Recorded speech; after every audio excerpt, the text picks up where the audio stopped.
You felt it your entire life. That there's something wrong with the world. You don't know what it is, but it's there. You can feel it.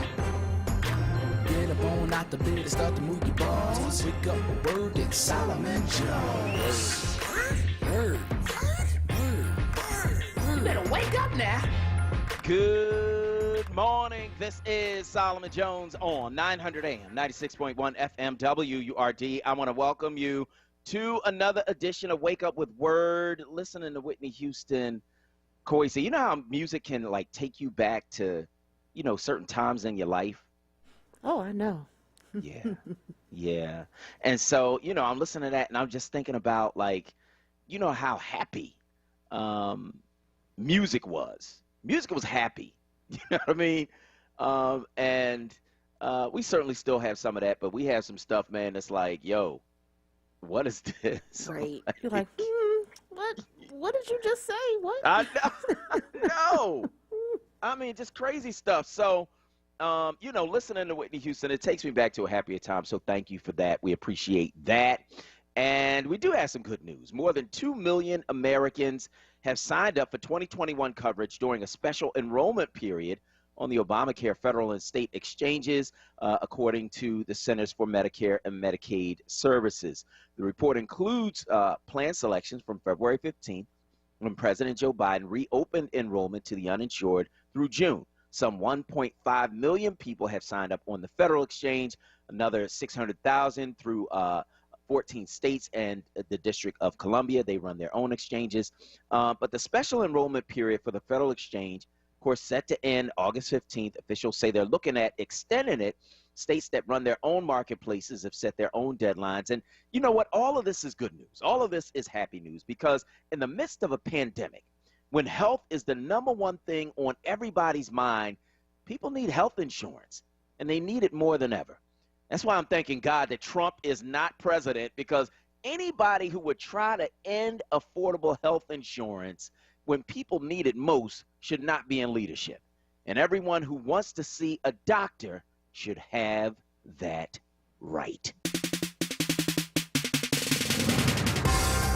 We got a hot show for you today on Wake Up with Word. Political commentator Jay McCalla on what to expect from the first House committee hearing about January 6th, Joe Biden's Philly speech on voting, and more. Plus, Tiffany Doyle of Youthville talks education and trades. And as always, we've got you, our listeners, calling in at 215-634-8065. It's toll free, 1-866-361-0900. Hit us on Twitter and Instagram at onWURD, or you can hit me personally at Solomon Jones 1. Watch us on Facebook at onWURD. But first, it's the big three, the news stories you need to know to kick off your day right here on Wake Up with Word. Story number one, the family of a black man who was fatally shot by sheriff's deputies in North Carolina says he died because the officers had intentional and reckless disregard for his life. That's according to a $30 million civil rights suit filed yesterday. Andrew Brown Jr. was killed April 21st by sheriff's deputies while they were serving drug-related warrants at his Elizabeth City home. The deputies surrounded Brown in his BMW before his car backed up and moved forward. They fired several shots at and into his vehicle. He was killed by a bullet to the back of his head. All individual defendants did so with shocking and willful indifference to Brown's rights and with conscious awareness that it could cause Brown severely bodily harm or death, according to the lawsuit filed in federal court in eastern North Carolina. The filing is the latest in a string of federal civil rights lawsuits in the wake of high-profile police shootings of black and brown people. Many have ended in settlements that often include money but specify there was no admission of guilt. Some end up in court where a jury can award massive settlements that are whittled down on appeal.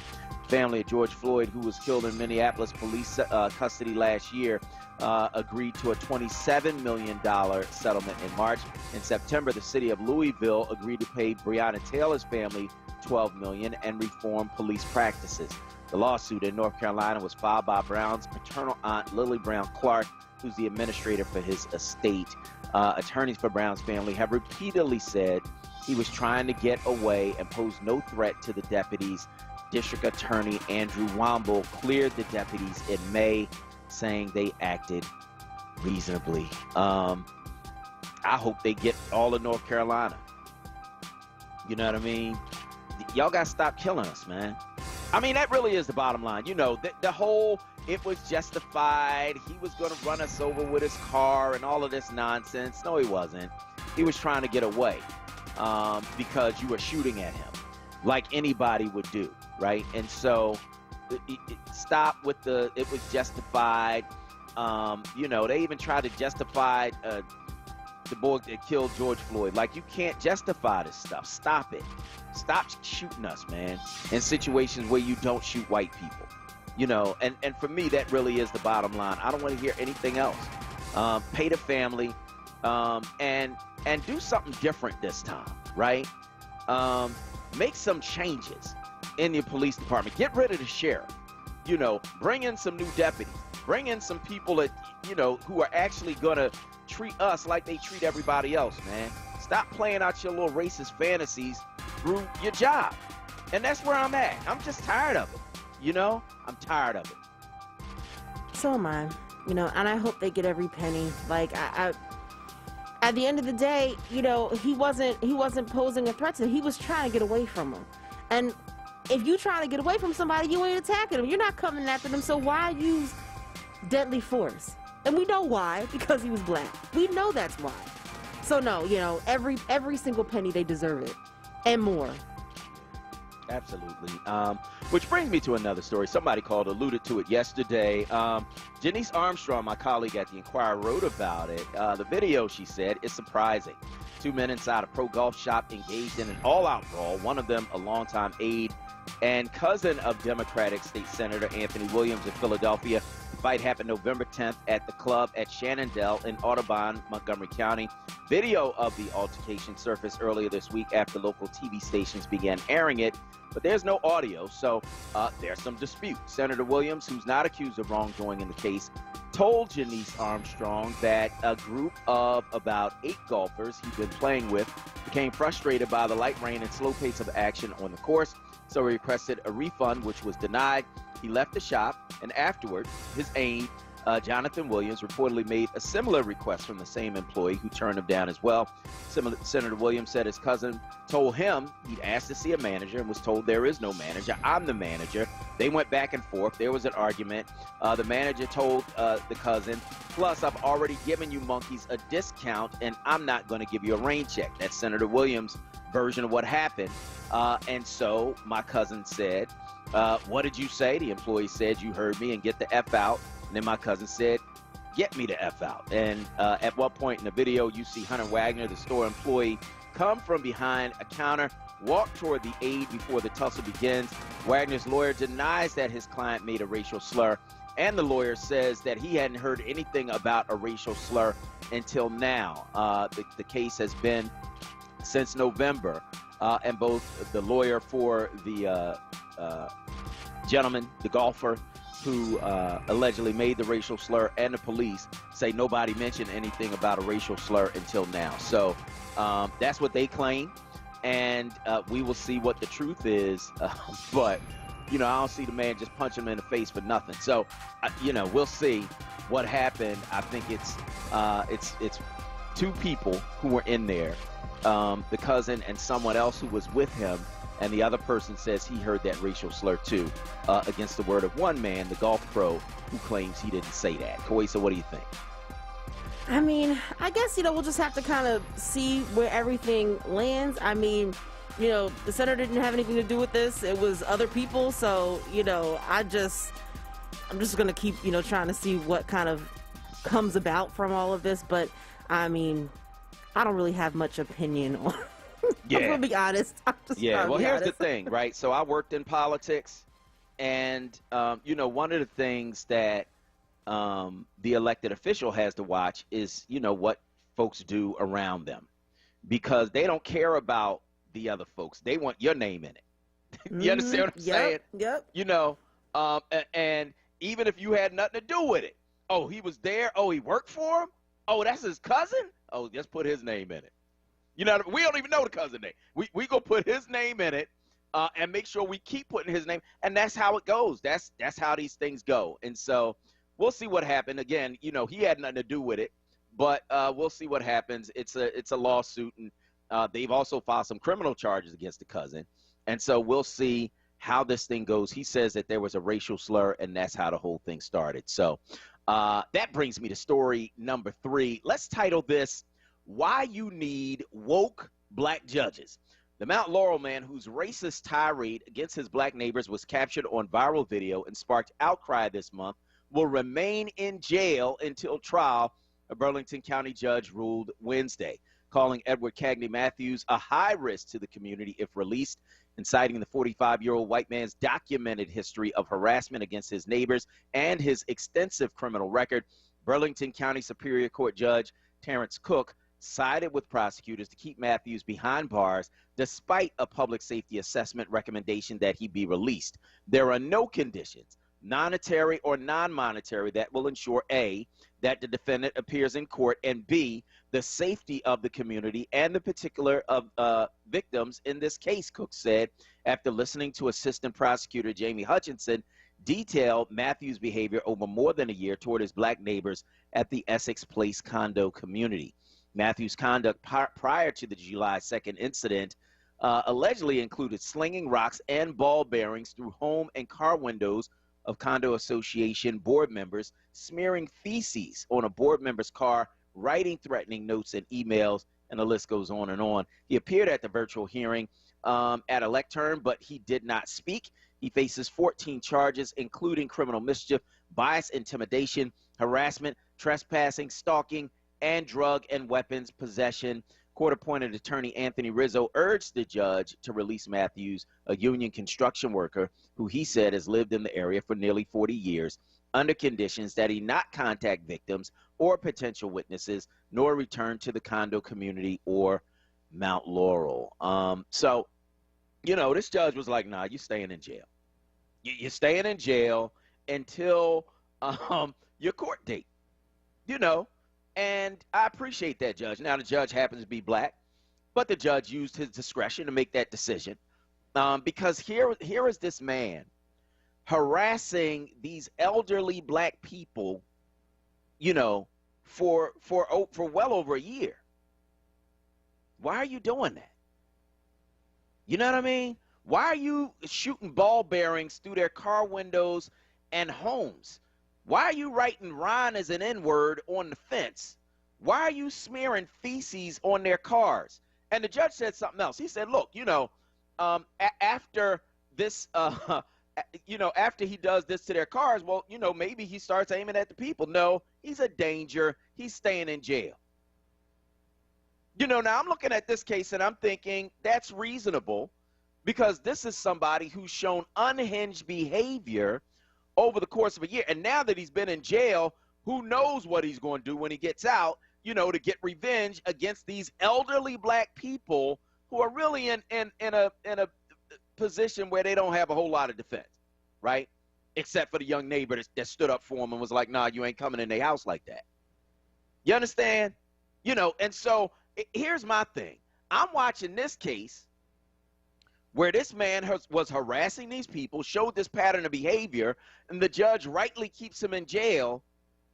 But then I'm watching January 6th, where you got thousands of people who literally stormed the Capitol, right, violently. 5 people died, and you letting them go on vacation. Oh, I had a pre-planned vacation in Mexico. I got to go, Judge. Can I go? Oh, yeah, go ahead. Don't worry about it. You know, like, you know, we need woke black judges. We need woke white judges. We need judges that understand that, guess what? These people are dangerous, man. That, no, you don't let them get out of jail on white privilege. Like, there is no get out of jail free card with a little dude with a tuxedo on. Like, no. You got to stay in jail until your court date. With some of the stuff that these people are doing, I really don't understand, you know, why you would allow, you know, race to color your decision and allow these people to be walking the street.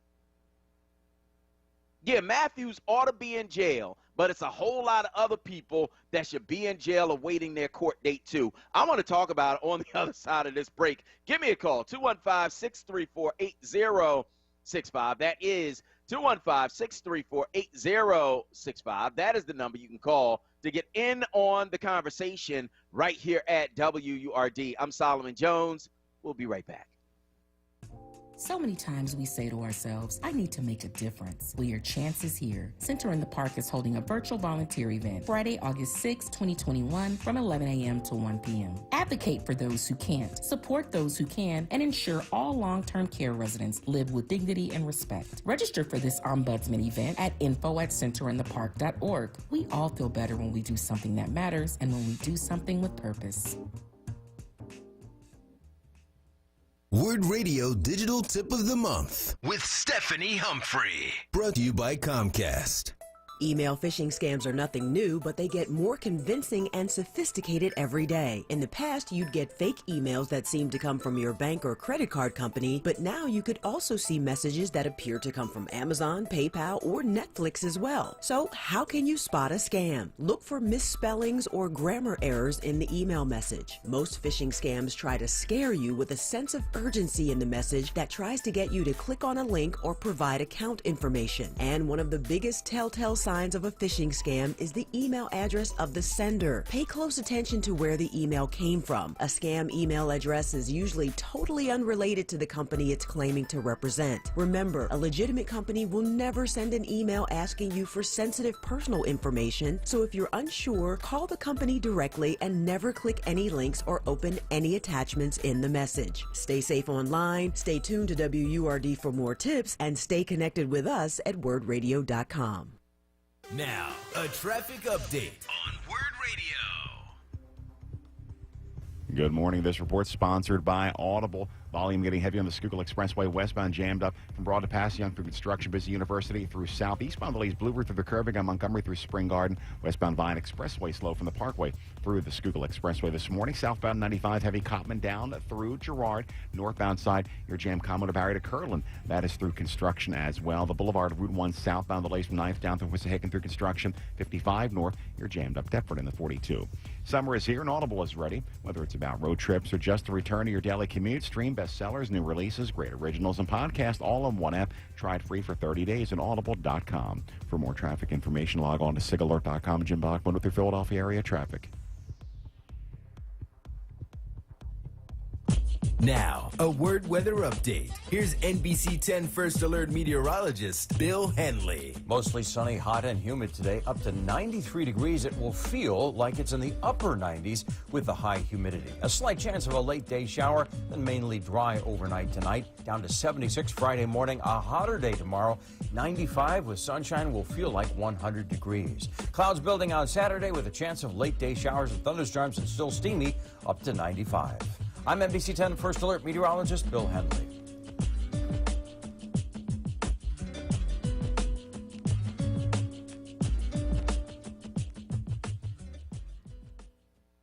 You're waking up with WURD, hosted by Solomon Jones. Good morning. Right now on WURD Radio, 96.1 FM and 900 AM WURD.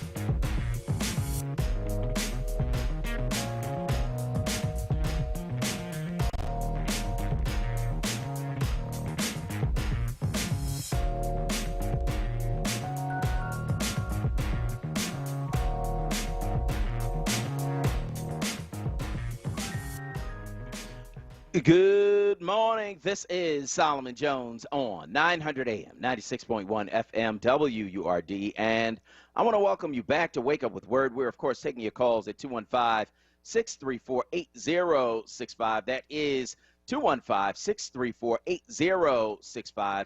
That is the number you can call to get in on the conversation right here at WURD Radio. And let us know your opinion on what we're talking about this morning. Good news, people signing up again for Obamacare. You know, you had the Trump administration, man, literally trying to get rid of an insurance plan while people were dying from a disease that we'd never seen that form of it before. Like, how evil, Kawesa, do you have to be to do that? It's crazy. I want to know what you guys think.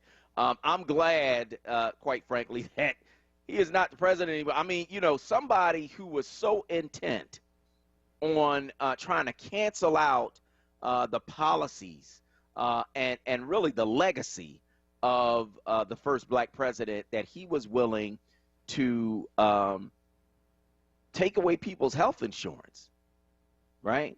While we're going through the biggest health crisis we've seen in a century. Who does that?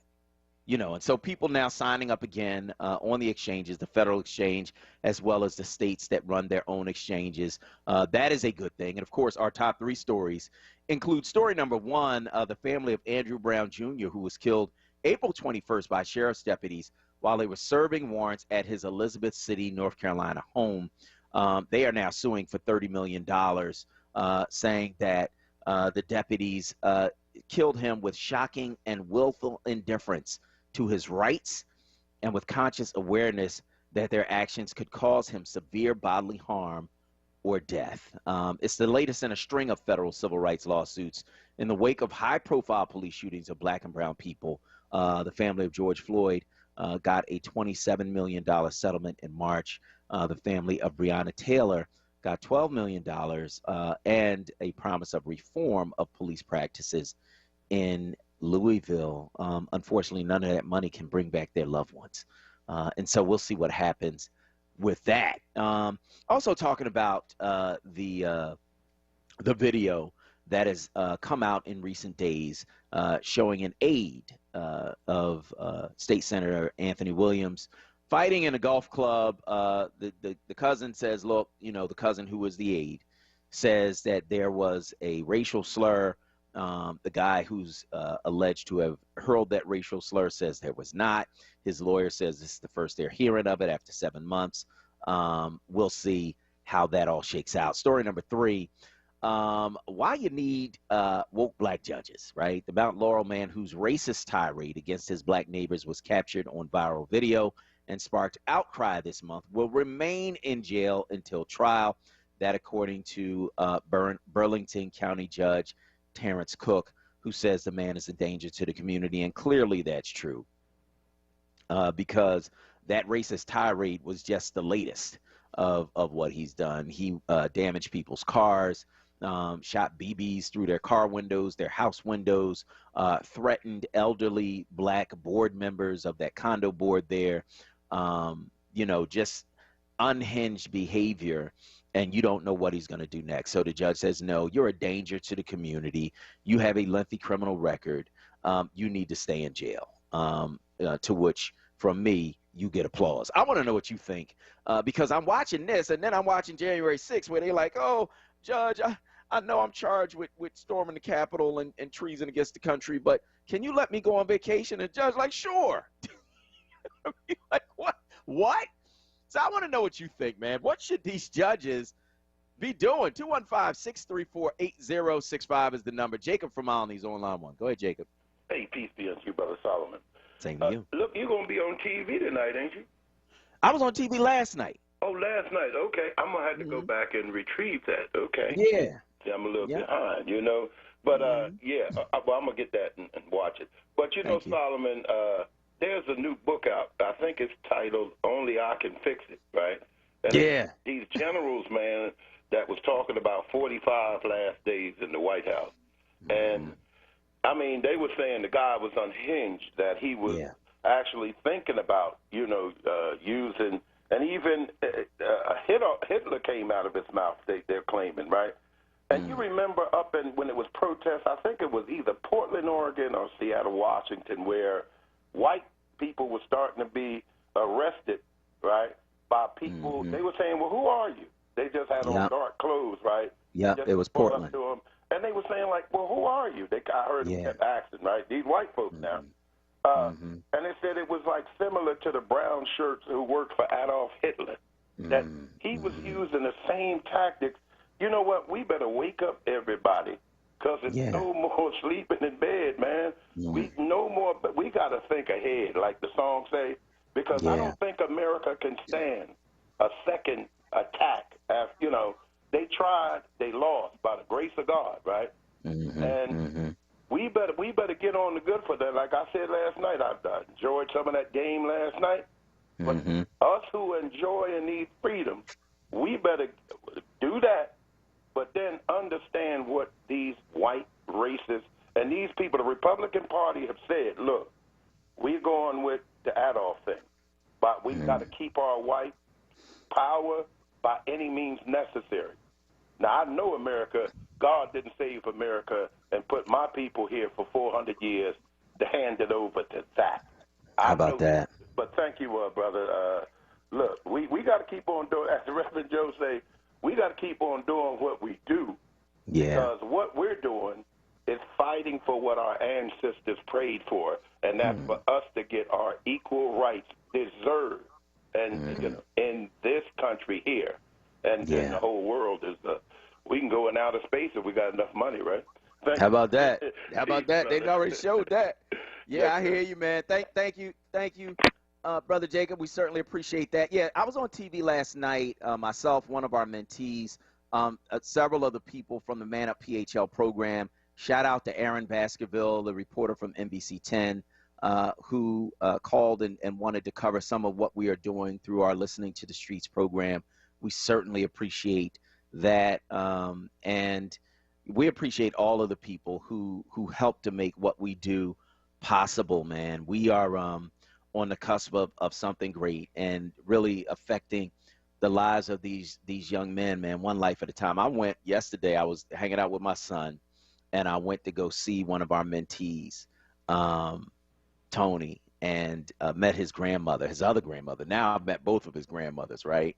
And she was just a phenomenal person, man, and we appreciate him taking the time to just introduce us to her. She prayed over my son. I mean, it was just, you know, it was a lot. And you know when God puts people together, right? So we appreciate all of that and all of what we've had the opportunity to do in working with these young men. It fills me up and it makes me feel good to know that certainly some of them are advancing and moving forward in part because of the work we've been able to do with them. And so shout out to all of our folks, man, our key folks at Man Up PHL who are making this thing happen.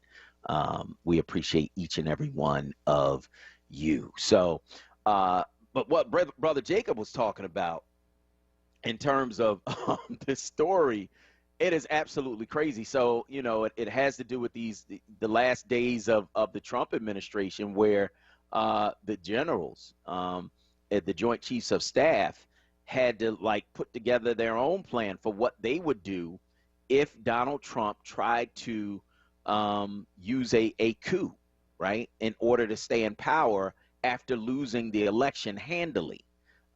They thought he was going to actually try to do that. And all of it, of course, comes out in this book that is coming out now about, you know, Donald Trump and the last days of his administration. Mark Milley is, of course, a general. He stayed on, but they thought that Donald Trump was going to try to use a coup to stay in power, and they were all going to resign if he gave them orders to that effect. But they certainly thought that it was a possibility, and that's scary because they were, you know, in close proximity to him for the years that he was in the White House, and so they knew that he was capable of this. But no, this is a dude who's going to try to stay in power by any means necessary. He has chosen propaganda to try to get in power, right? The big lie technique that I learned about in 6th grade. Shout out to Masterman Middle School, right? Dr. DiPace. But, you know, all of that big lie, it's a time-honored propaganda technique. You keep telling the lie over and over again, and eventually people start to believe it. And he's got a whole right-wing media apparatus to tell that lie along with him. He chose that, though, over the coup, right? Probably because he knew that the generals weren't going to go along with it. But this is what they thought he was going to do, Kwesa. These are people who were around him for years and knew that this is what this man is capable of. That's scary. So I want to hear from you. You give us a call. 215-634-8065 is the number you can call to get in on the conversation right here at WURD Radio. Of course, you can also weigh in on Facebook at ForWord. That's FORWURD, FORWURD, and let us know where you are on these various things we're talking about on this morning show. 215-634-8065 is the number. You can also weigh in on Facebook at ForWord, at FORWURD, FORWURD. Kwesa, you know how you know people when you've been around them for a while and you know the kind of stuff that they might do because you've seen them kind of leading up to that? Well, that's what these generals were thinking about Trump and the possibility that he might try to use a military coup to stay in power. That's scary. Yeah, that is scary. But, I mean, I really feel that, at the end of the day, Trump is just this evil human being, right? He's the type of person that does not care about how things will impact or affect the American people. He was always in it for himself. And that's not the type of president that we need here in these United States. And so, it's not surprising to me at all that they felt this way because, I mean, that oozes out of Trump. It like oozes out of his pores that he is this type of human being. Yeah. And, General Mark Milley, and he's the same general that spoke before Congress. They asked him about critical race theory, and he said, well, what's wrong with learning what other people think? What's wrong with learning another perspective? What's wrong with that? And so he was one of the generals who was like, look, I'm going to have to resign. There's no way in the world I'm carrying out his orders if he tries to order a military coup. And that's what he would have tried to do, and it would have torn the country apart. I couldn't get it with my people storming the Capitol. All right, well, now we're going to use the military. And those were some of, you kept hearing about the possibility of the military being involved in something in his final days of his administration. And so you just did not know what was going on. But, Milley saw Trump as, and here is a quote from the book, the classic authoritarian leader with nothing to lose. And he told subordinates, you can't do this without the military. You can't do this without the CIA and the FBI. We're the guys with the gun. And so in the end, Trump did not seek to turn the military on the people or stage the most alarming showdown in living memory between a modern commander-in-chief and top military brass. But seasoned military officers thought it was a real possibility, according to this book. And they hatched a plan for rolling resignations to stop his autocratic impulses. And, the man is unstable, man. The man is unstable. And so, why does it still matter that given that he's not in the White House? Well, it still matters because he's got millions of people following him. It still matters because you've got other politicians trying to fill that void, trying to take on that persona, trying to run a campaign that is like Trump, right? And so we need to be aware of these possibilities. We need to be aware of everything that happened. We need to be aware of how those who were close to him were looking at what was happening there. And, we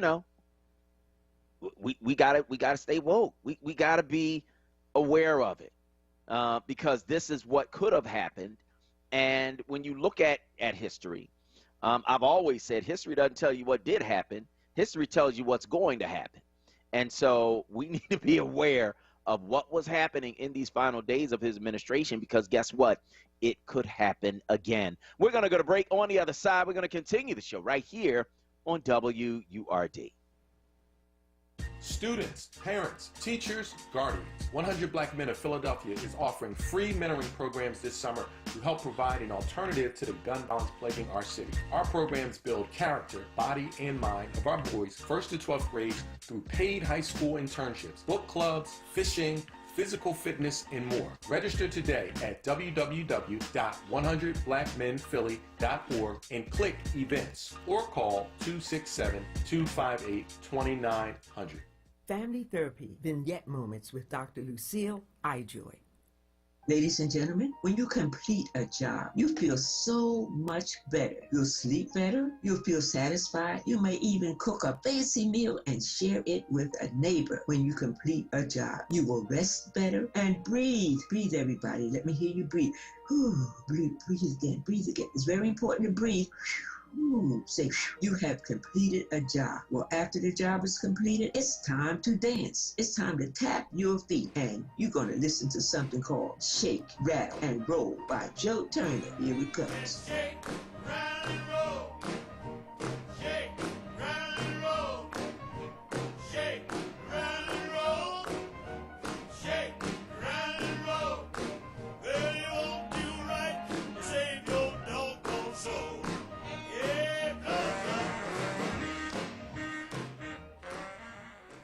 Need to replace your Social Security card? In most states, you can request one online with a My Social Security account. A My Social Security account gives you secure access to your personal earnings history and benefit status. You can also get a proof of income letter, estimate and apply for benefits, and more. Save time. Go online. Open a My Social Security account at ssa.gov/myaccount. Social Security. Securing today and tomorrow. Produced at U.S. taxpayer expense. I would like to play a little tune I just composed not so long ago. Hey family, do you like hearing the best jazz selections aired by 3 of the best jazz announcers in Philadelphia? Well, tune in to 96.1 FM, 96.1 FM, and 900 AM, WURD Radio, independent black media for Freedom Sounds of Jazz. Freedom Sounds of Jazz. Hear Freedom Sounds of Jazz 10 p.m. Fridays with your hosts in rotation, Aquila, Jonathan Bay, and David Fritz. That's 10 p.m. Friday nights on WURD 96.1 FM and 900 AM independent black media.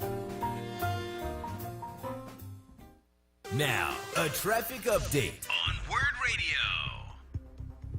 Good morning. This report sponsored by Audible. Looking at the latest, we have Schuylkill Expressway eastbound City and through Spring Garden. Heavy ride westbound. Jam Broad to Passyunk through construction. Jam Fair to South. Heavy against City out to Belmont. Again, Gladwin out through Conshohocken. Westbound Vine Expressway Parkway through the Schuylkill. A heavy ride. Southbound Boulevard Route 1. Delays from 9th Street down through Wissahickon through construction. Southbound 95. Cotman down through Girard to Jam. Northbound side heavy north of the state line from Chichester Avenue up to Kirtland. Right lane block there with work. 55 north of Jam there from Deptford in the 42. Summer is here and Audible is ready. Whether it's about road trips or just a return to your daily commute, stream bestsellers, new releases, great originals, and podcasts all in one app. Try it free for 30 days at audible.com. For more traffic information, log on to sigalert.com. Jim Bachman with your Philadelphia area traffic.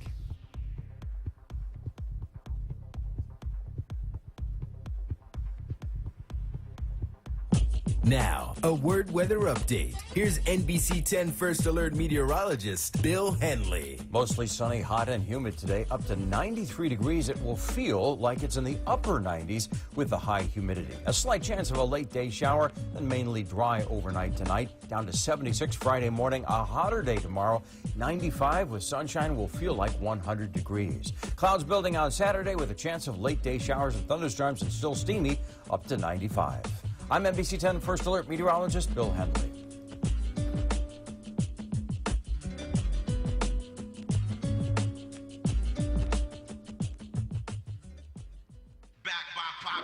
It's Wake Up with WURD, hosted by Solomon Jones. Right now on WURD Radio, 96.1 FM and 900 AM WURD.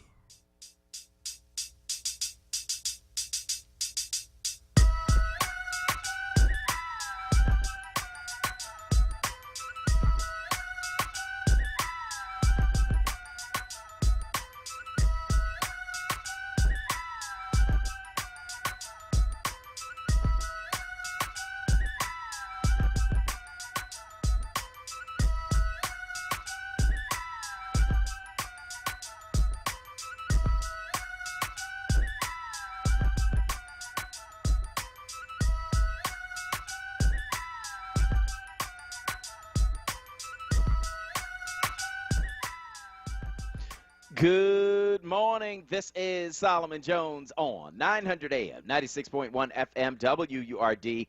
And I want to welcome you back to Wake Up with Word. We are, of course, taking your calls at 215-634-8065. That is 215-634-8065.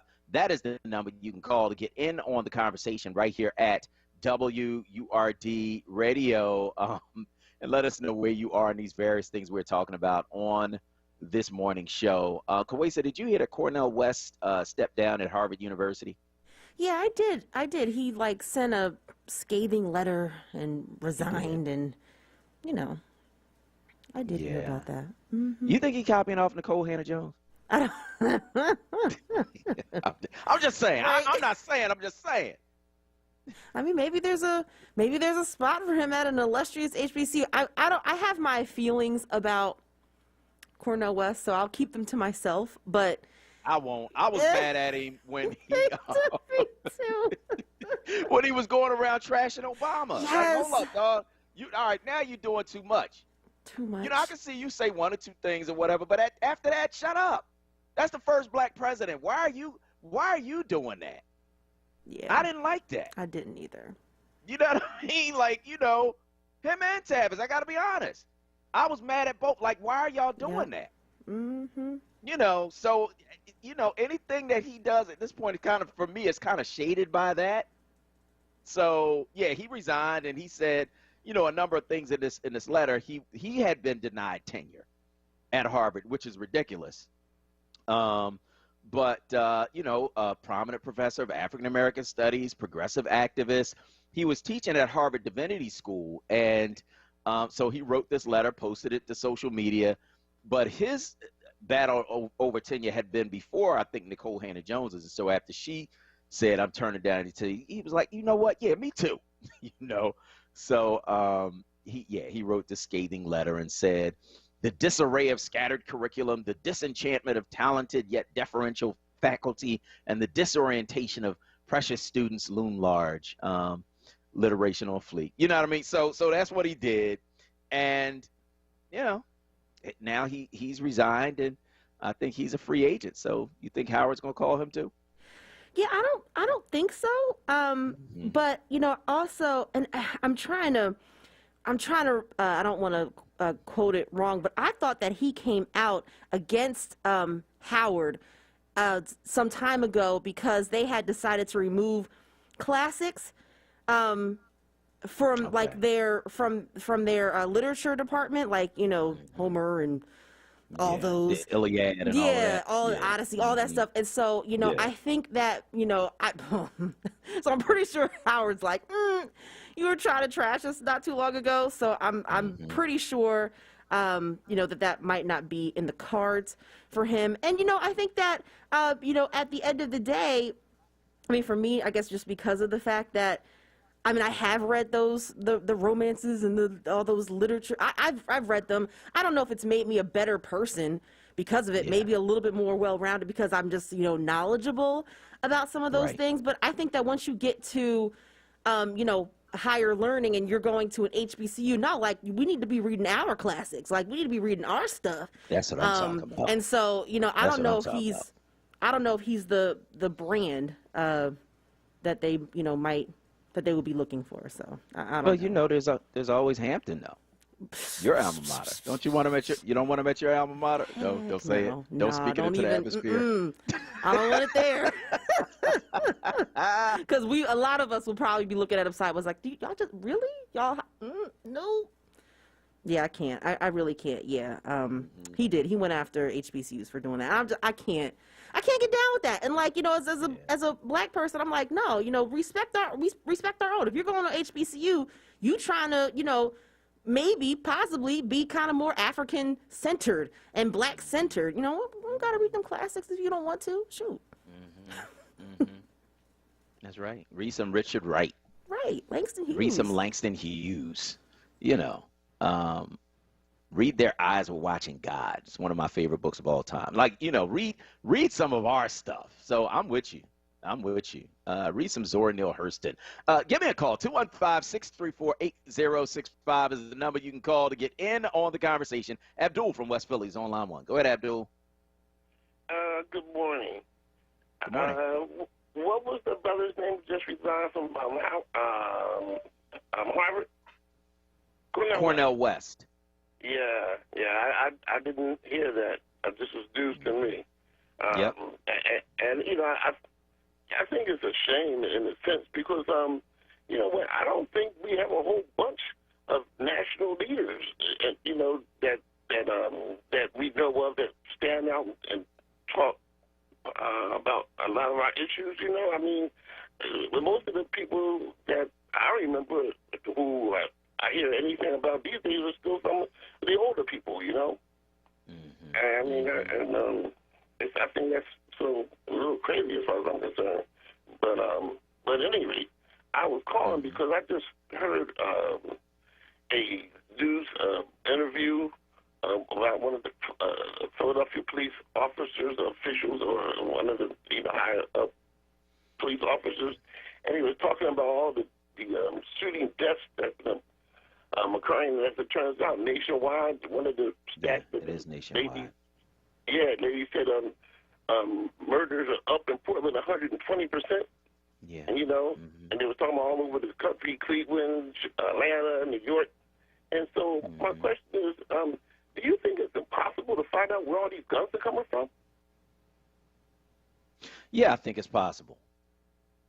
You know, they are manufacturing guns in America every day. See, here's the thing, and most people don't realize, we have more guns in America than people. And so it's not a matter of where the guns are coming from. The guns are already here. And so now it's just a matter of who's selling them and where. But the guns are already here. You know, one of the things I've heard is that, you know, guns that might have a defect or whatever, you know, those are the guns that make it to the street, sold in the hood. And, you know, that our society is littered with guns. And so it's so many guns, man, that it's impossible if you want one, you can't get it. It's impossible because we got more guns than people. So to your point, though, to figure out who's selling them in the hood and how, you know, you got straw purchasers, people who can legally purchase guns. They don't have any criminal record. They buy the guns. They sell them to criminals. You have people who, you know, literally will come with guns in the trunk of a car, you know, and sell them, you know, in the hood. But no, it's not impossible to find out who's selling guns. It takes the willingness to do that. Yeah, that's what I was thinking too, which is also a shame because that means that the people or the powers that be, I just because you see and you see all the kinds of wonderful things that we can do in our society as far as technology is concerned, and the greatness that we can. I mean, look, the other day the guys took that plane up in space and was able to go up and down, able to be able to do things like that. I mean, we've been able to accomplish so many things, but you just wonder, well, why can't we do things that really affect, like killing people? You know, I mean, I don't get it sometimes, you know. Yeah, I hear you, man, and I want to thank you for your call this morning on WURD. You know, again, we have more guns in America than people, and they continue to manufacture them. The NRA has done a fantastic job of making everybody feel like they need to be armed. And, you know, so in my view, it is about, okay, the guns are already here. How do we in our community change the mindset to one that says, no, it's not the right thing to do for me to kill people. It's not the right thing to do for me to shoot my brother. It's not something that's going to help me, right? Or my community or my family or those who are left behind on both sides of the dispute. Like, we have to change our mindset. And I got to be honest, in many ways, we are fighting an uphill battle to change mindsets because you have a whole industry, right, that is centered around music that tells our young people that killing is the thing to do. You have music videos, you have, websites, you have social media, you have, you have a whole culture that has risen up around gun violence. And so, you know, we are fighting an upstream battle, and that's why you know, when you come to our young folk, man, you can't come talking about what was happening back in the day, because what was happening back in the day in many ways is not necessarily relevant to what's happening now. I know we don't want to hear it. I know, you know, we want to think that our experience can just be grafted onto theirs, and we say, you know, y'all going through the same thing. And it's like, nah, because technology is different. You know, society is different. The culture is different. The vehicles through which they get these messages are different. And so we got to be different. And in many ways, you know, being different means we got to listen. You know, and figure out, okay, what is the issue? Okay, now that we know what the issue is, now we can craft some ways to address it. That's why we do listening to the streets. That's why we do what we do. That's why we build relationships. You understand? So that we can figure out how best to address the individual problems that our young people are dealing with. It's about that. And so, again, we're grateful that NBC 10 covered it last night, and we'll try to share a link to the story so everybody can see it. But, you know, it's a lot, man. We are going through absolutely a whole lot, man, in our communities. And it's not just Philadelphia. And that is because those same messages that our young people are hearing here, those are the same messages that they are getting across the country. Combine that with the poverty, combine that with all of these different things that have been foisted upon our community, and what outcome do you expect? We're going to talk about it on the other side. I'm Solomon Jones. This is WURD. We'll be right back. The hottest place to hang out this summer is the Dell Music Center. The lineup is lit. Thursday, August 5th, Tank, SWV, and Drew Hill. Then on August 12th, Gregory Porter, Stokely, and Leela James. Then on Thursday, August 19th, Fresh Off versus the Isley Brothers.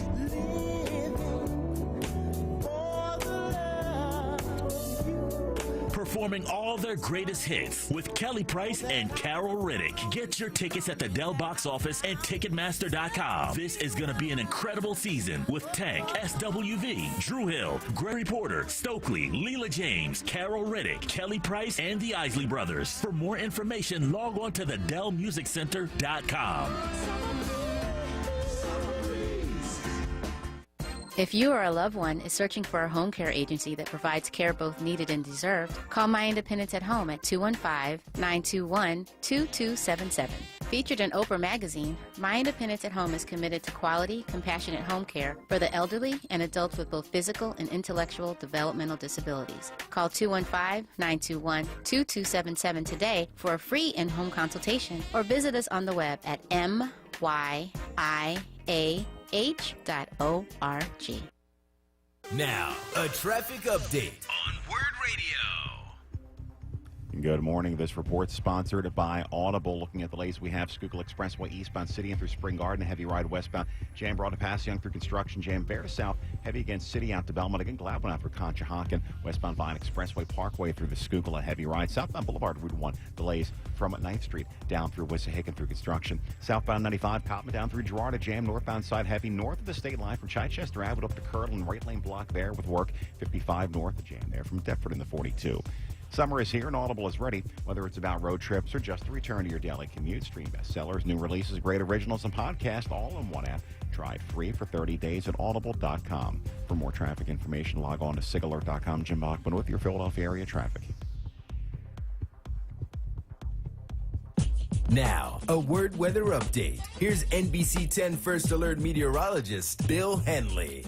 A break from the hot weather comes this weekend, but the next few days we'll be back in the 90s. Sunshine today, 93 this afternoon, up to 95 on Friday. With the humidity, you'll feel like 100 degrees. And then 95 again on Saturday with late day showers and thunderstorms. Finally, not as hot on Sunday, 85 with mostly cloudy skies and occasional showers. I'm NBC 10 First Alert meteorologist Bill Henley.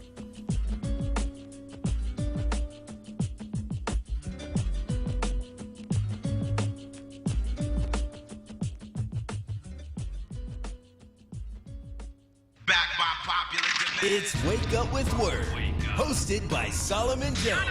Right now on Word Radio, 96.1 FM and 900 AM WURD.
Good morning. This is Solomon Jones on 900 AM, 96.1 FM WURD. I want to welcome you back to Wake Up with Word, and I want to invite you to join Word for our Summer of Freedom Neighborhood Love Tour. This year we celebrate West Oak Lane, Mantua, North, West, and South Philly. Tiffany Bacon will broadcast live from a different neighborhood each Friday from 10 a.m. to 12 noon. The tour kicks off Friday, July 16th. At the Cobbs Creek Recreation Center, 2800 Cobbs Creek Parkway. Enjoy live performances, meet special guests, and stand with Word. Be a part of the movement to amplify the voice of the Black community. Show your support and join or renew your 4WURD membership on site and win tickets to the 20th anniversary Tasty Treats Party featuring Word's own DJ Mike Nice and Amir Questlove Thompson from The Roots. That's the Summer Freedom Neighborhood Love Tour beginning Friday, July 16th at the Cobbs Creek Recreation Center from 10 a.m. to noon. So we want to hear from you. Give us a call, 215-634-8065. That is 215-634-8065. We're talking about a number of things this morning, including our top three stories, which are story number one. Family of a Black man who was fatally shot by sheriff's deputies in North Carolina says he died because of the officer's, quote, intentional and reckless disregard of his life. That, according to a $30 million civil rights lawsuit filed Friday by the family of Andrew Brown Jr. Story number two, video has been featured on numerous outlets across the Philadelphia area of a November 10th fight at the club at Shannondale in Audubon, Montgomery County. And there is a lawsuit that's been filed around it. It involved an aide to Senator Anthony Hardy Williams. He's not accused of any wrongdoing in the case, but Inquirer columnist Janice Armstrong wrote that according to Williams, the whole thing started because the golf pro who was working there in the shop when they asked for a refund called them monkeys, and an aide to Senator Williams, who is his cousin, took exception, and the fight broke out from there. So story number three, the Mount Laurel man whose racist tirade against his Black neighbors was captured on viral video and sparked outcry this month will remain in jail until trial, and that's why you need woke Black judges. Burlington County Superior Court Judge Terrence Cook said no. This guy's a danger to the community, and he is. You know, his long-standing pattern of behavior, his criminal record of convictions for other charges, you know, warrants him staying in jail because he poses a danger to these people in this community. And so I want to know why they're not doing that with the people from January 6th. Can you imagine, Kawesa, you done stormed the Capitol, right? You out here hollering, hang Mike Pence, right? You got gallows with you to hang him, right? You got the noose, you got the joint, you put the noose on, you got, you know, that's the gallows. You got all of that, right? You have beaten police officers to within an inch of their life. You've been part of that whole thing. And as far as I'm concerned, you were there. You were an accomplice to all of that, right? And then you go before the judge says, what do you have to say for yourself? And you say, Judge, I got a vacation to Mexico that I had planned. Can I go? The judge like, sure. You know what I'm saying? Like, what? Come on, man. Yeah, the deep-seated eye roll that I'm pretty sure my eye is still stuck in the back of my head. Like, I don't know why. I couldn't, well, we know why. I can't say I don't know. White privilege. That's what it is. It's a thing. It's a thing. You know, it exists. It's kind of out there, you know. Some of us know about it, you know. But that's why. Nonsense. Y'all out here just threatening people's lives. Like you said, walk around with nooses, like, come on. What are y'all doing? Mm-hmm. I can't. Yeah, absolutely. Absolutely. So I want to know what you think. You give us a call, 215-634-8065. Of course, a new book out with some revelations about the last days of the Donald Trump administration. And, you know, you have the generals that make up the Joint Chiefs of Staff, including General Mark Milley, saying that they thought that Trump was going to try to do a military coup. And they were going to resign one at a time to keep him from doing that. But they really thought that that was a possibility. So, you know, I want to hear from you about that and a number of other things. Cornel West, of course, resigning from Harvard University, sending them a scathing letter. He had been refused tenure. And I really do think he's copying off Nicole Hannah-Jones. That's just my thing. But I want to know what you think. You give me a call, 215-634-8065. Let's talk to Olanian from Nicetown Online, too. Go ahead, Olanian. Greetings. I like what you're doing with the man up situation and et cetera. Thank you. But there's something I disagree, and I'm quite sure that you've heard this story before. What we see today is nothing but an extension of what older heads experienced, even though many disagree.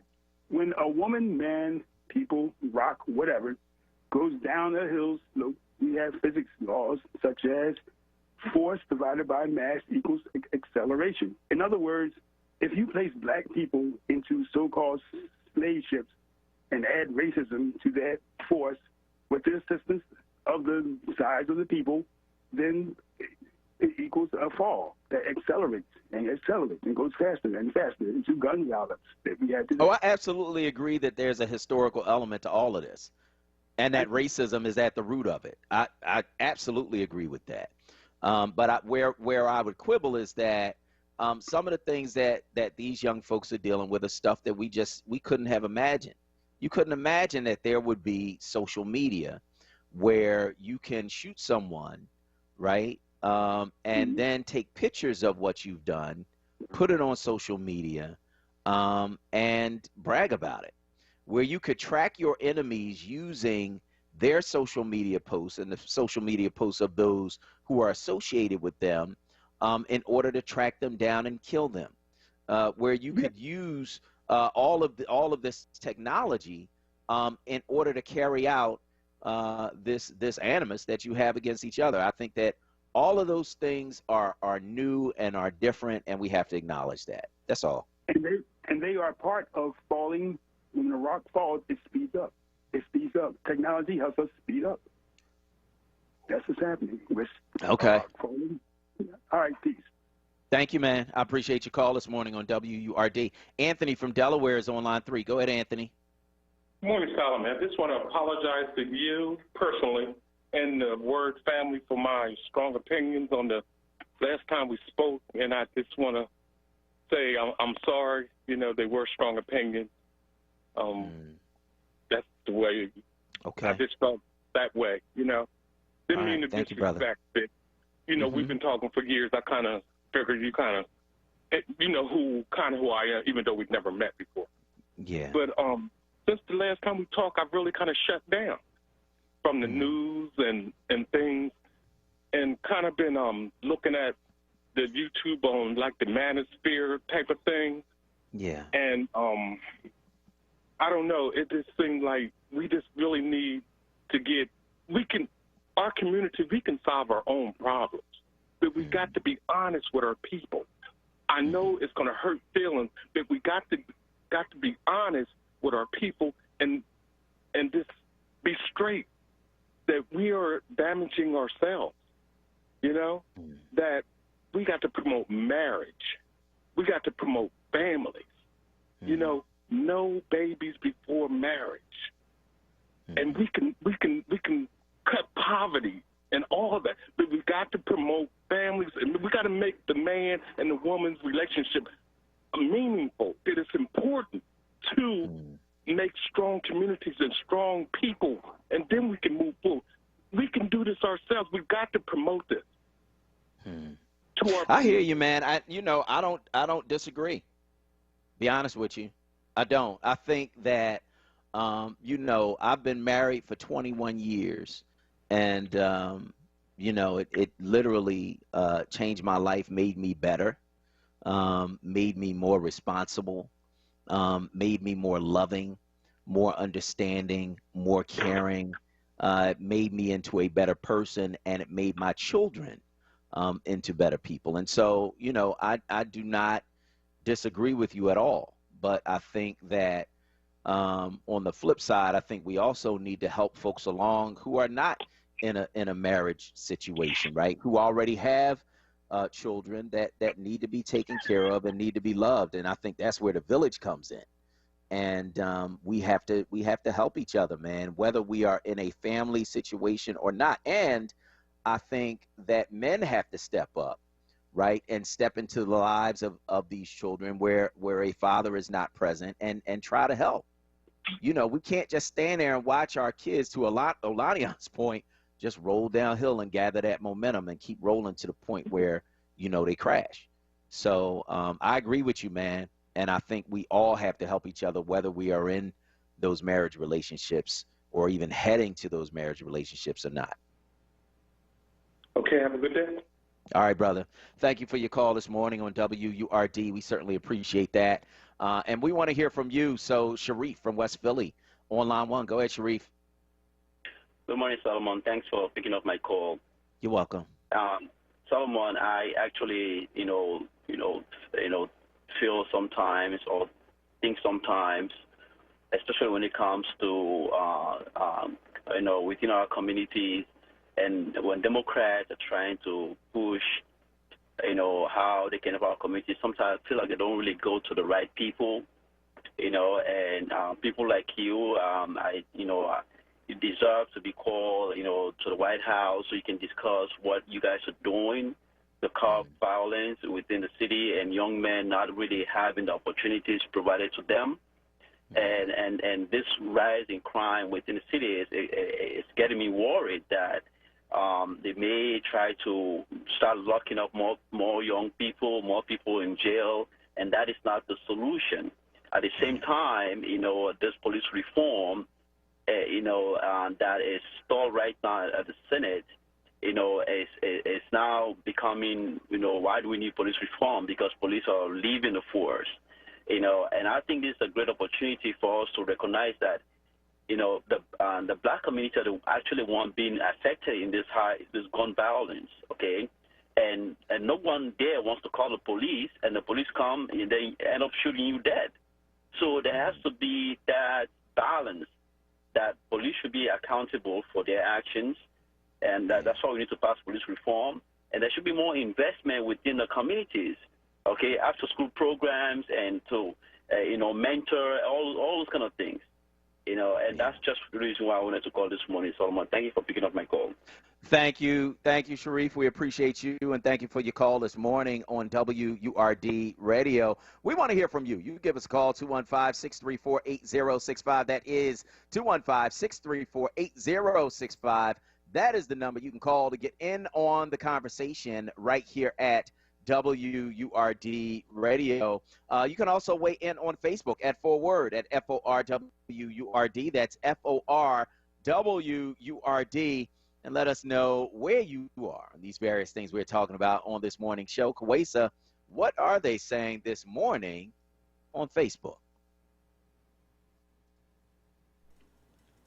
Okay, we'll get back to that. So we're talking about a number of things, including our top three stories, which are story number one, talking about the family of Andrew Brown. They are suing. Andrew Brown Jr. killed April 21st by sheriff's deputies while they were serving drug-related warrants at his Elizabeth City home. They say that the officers acted with intentional and reckless disregard of his life. Story number 2, an aide to Senator Anthony Williams is charged and being sued around a fight that happened at the club at Shannondale in Audubon. He says, the cousin that is, that the white golf pro there used a racial slur, and that is how it began. Of course, the golf pro saying he didn't do that. And so we will see. And then story number 3, the Mountain Laurel man whose racist tirade against his black neighbors was captured on viral video sparked outcry this month. He'll remain in jail until trial. That according to a Burlington County judge, Terrence Cook. So we're taking your calls at 215-634-8065. Also taking your comments on Facebook at ForWord, at FORWURD. That's FORWURD. So, Kawesa, what are they saying this morning on Facebook? Okay, I'm ready now. Okay. So the comments that we have here on Facebook, we actually do have a few.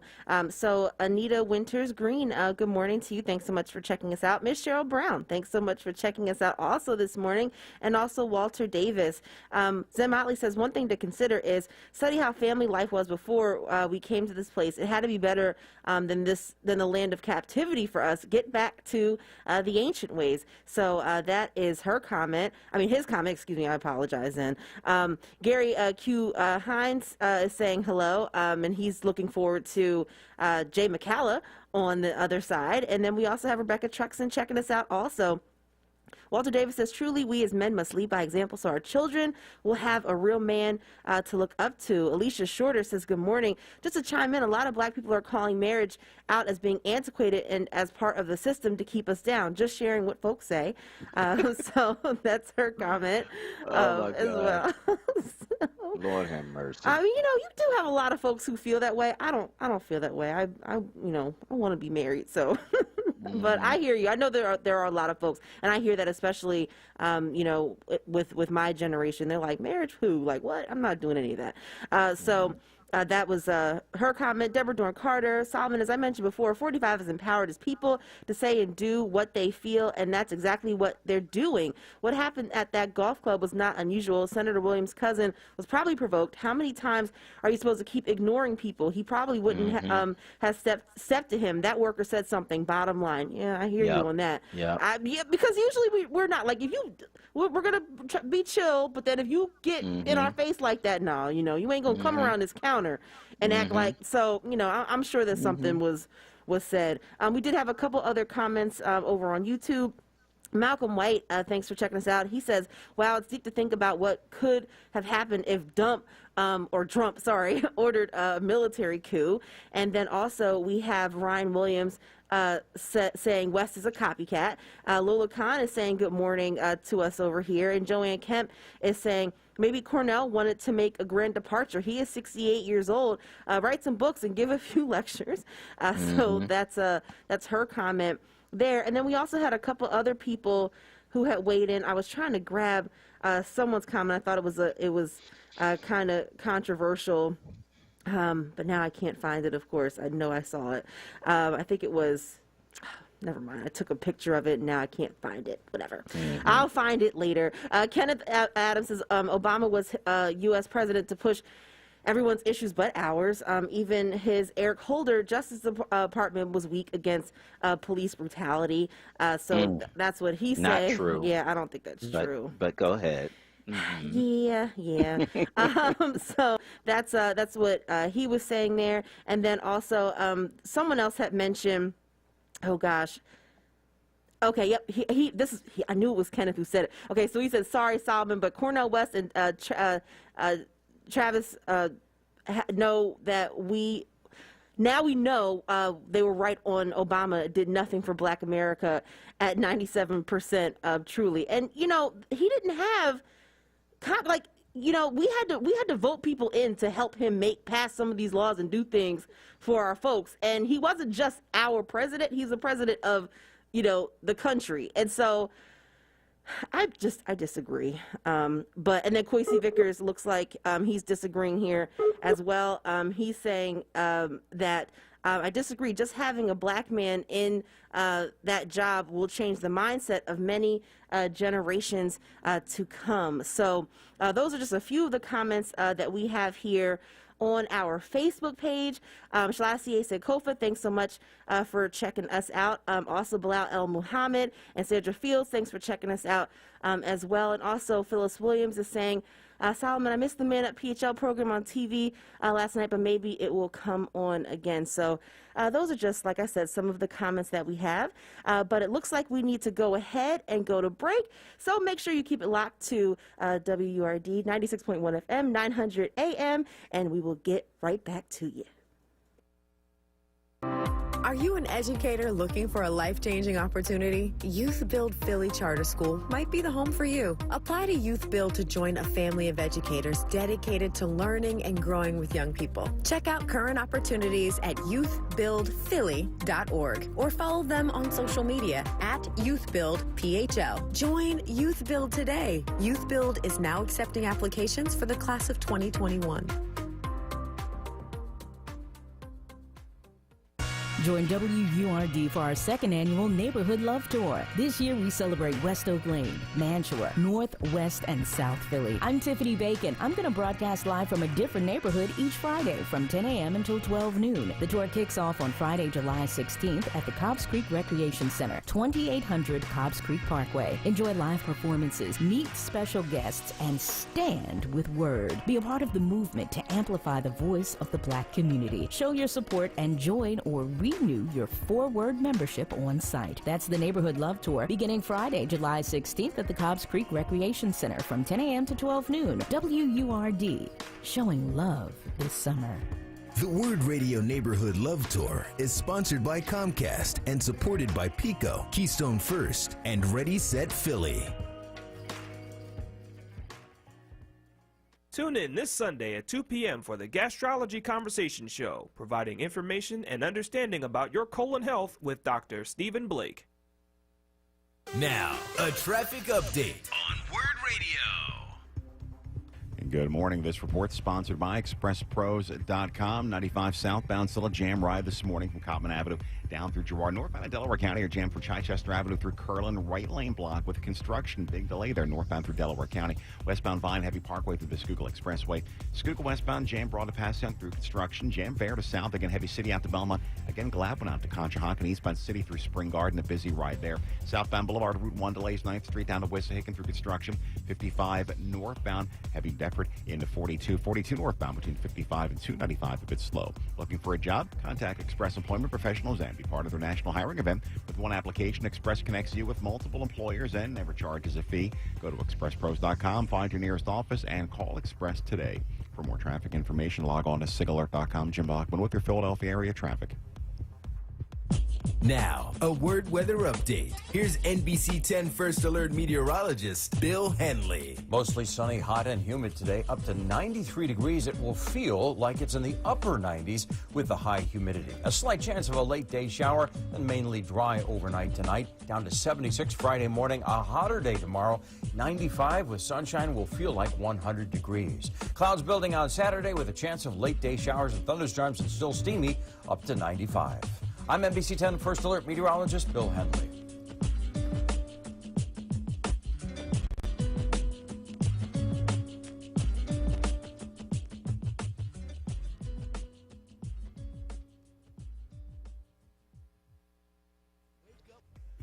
You're waking up with WURD, hosted by Solomon Jones. Good morning. Right now on WURD Radio, 96.1 FM and 900 AM WURD.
cried, his voice quivered. Nobody repents better than a politician who's been caught. I think basically they're just annoyed that they didn't say it first. I sat down on the train. Next thing I know, I'm standing here in the lobby of the Trump Plaza. How did I get here? I don't know. Clearly there was an endorsement that was going to happen that day. And now, Jay McCallum, only on Wake Up with Word. Good morning. This is Solomon Jones on 900 AM, 96.1 FM, WURD. I'm going to welcome you back to Wake Up with Word. And joining us now is Jay McCallum. Jay McCallum, of course, held senior positions in both the Rendell and Street administrations. His work has been published in the Philadelphia Inquirer, Philadelphia Magazine, and the Chestnut Hill Local. He brings deep knowledge to politics and does so from an African-American perspective. Jay, good morning. Good morning to you, brother. How you feeling? I'm okay, Jay. How are you?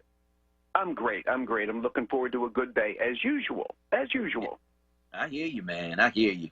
We're having some technical difficulties over here, but we're gonna muddle through because we got to talk about what's going on Capitol Hill. So, House Democrats have announced the first Select Committee hearing on the January 6th insurrection.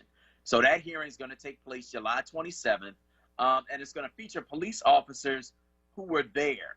What do you hope to hear, Jay, when they testify? Well, you know, just the other day, Donald Trump, when he was speaking to CPAC or some organization, said that he described January 6th as a love fest between cops and his supporters. I mean, that blew my mind. So the first thing I want to hear is sworn testimony about the true nature of the savage attack on the Capitol. I want to hear about the firearms, the iron pipes, the tasers, and the tear gas that Trump's mob used against the Capitol Police. You know, you don't bring this stuff to a love fest. I mean, I want to hear about the over 100 injuries that cops suffered and the fact that they chanted, "Hang Mike Pence," and were ready to do exactly that. I think job one is to get the sworn truth that will refute the bald-faced lies that Republicans are telling about that shameful, murderous day. But even the sworn truth won't penetrate the brains of Trump's worshipers because they've been conditioned to not trust the media. You remember the phrase fake news, which they all embrace? So Fox News, I know, and you know, that Fox News will hardly broadcast the truth, and so his gang will continue to believe that January 6th was just another lovely day in D.C. Anything negative about the attack will just be dismissed as media lies. So, you know, there are some hard-headed folks who believe the election was stolen, that vaccines magnetize your body, and that mass shootings were staged by the FBI. Normally, Trump's crowd would support the cops, but they're going to ignore their sworn testimony about injuries and the fact that some of them thought they'd be murdered by the crowd. Solomon, I hope that laying out the facts is going to be helpful to the Department of Justice and aids in their prosecution of these rebels, because the gospel truth will never begin to persuade the Trump army. So our hope is that they'll lay it out so that the Justice Department has better information about how to get these clowns and put them behind bars where they belong. Yeah.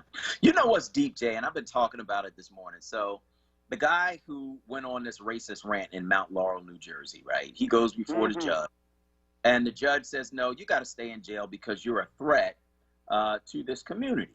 And it was the right decision. I mean, he is a threat. He's been doing these things and more over the course of a year or more in that community, right? Now imagine he keeps this guy in jail, but the people who carried out a rebellion against this country on January 6th, 5 people died as a result of it, 140 cops injured that day. They go before a judge and say, you know, judge, I had a vacation plan. Can you let me go? And the judge like, sure. Like the whole January 6th thing, Jay, I feel like there have been absolutely no consequences, and that is absolutely the wrong thing for something of this magnitude. You know, I believe there's some level of sympathy within our justice system for white skin. You know, this is an old country. We've been around a long time, not as long as some European countries, but we've been around long enough to establish a rule of law. And we know what treason is. We know what trying to kill the vice president is. So if you can look at those charges and those crimes and still say, okay, lady, you can take your vacation in Mexico. You, Mr. Insurrectionist, if you want vegan food while you're in prison, we'll get you vegan food. It just seems like they're catering to these people with an unnatural sympathy. And we know where we'd be if we stole a can of beans. That's right. You just look at it and you wish after all of these years we had an even-handed justice system. But the evidence is right in front of us that we don't. They get treated differently than we get treated. And, again, we get locked up. The prisons are full of young kids who got caught smoking a joint, you know? And now we hear that these giant corporations are going to roll out marijuana as a product. I mean, corporations like the manufacturers of cigarettes are all ready to jump and make their billions, while our boys and our girls sit and rot in prison for virtually the same thing, but it wasn't profit-oriented. They weren't making tons of money. And money is what this country respects. If you're making money, we're not going to stand in your way, unless, of course, you're a couple of black kids outside the zoo, as was the case, I think, last year or the year before, just selling bottles of water. Somebody complained, and they were stopped from selling the water. So, it's unequal, and it's ugly. And God don't like ugly. No, you don't. No, you don't.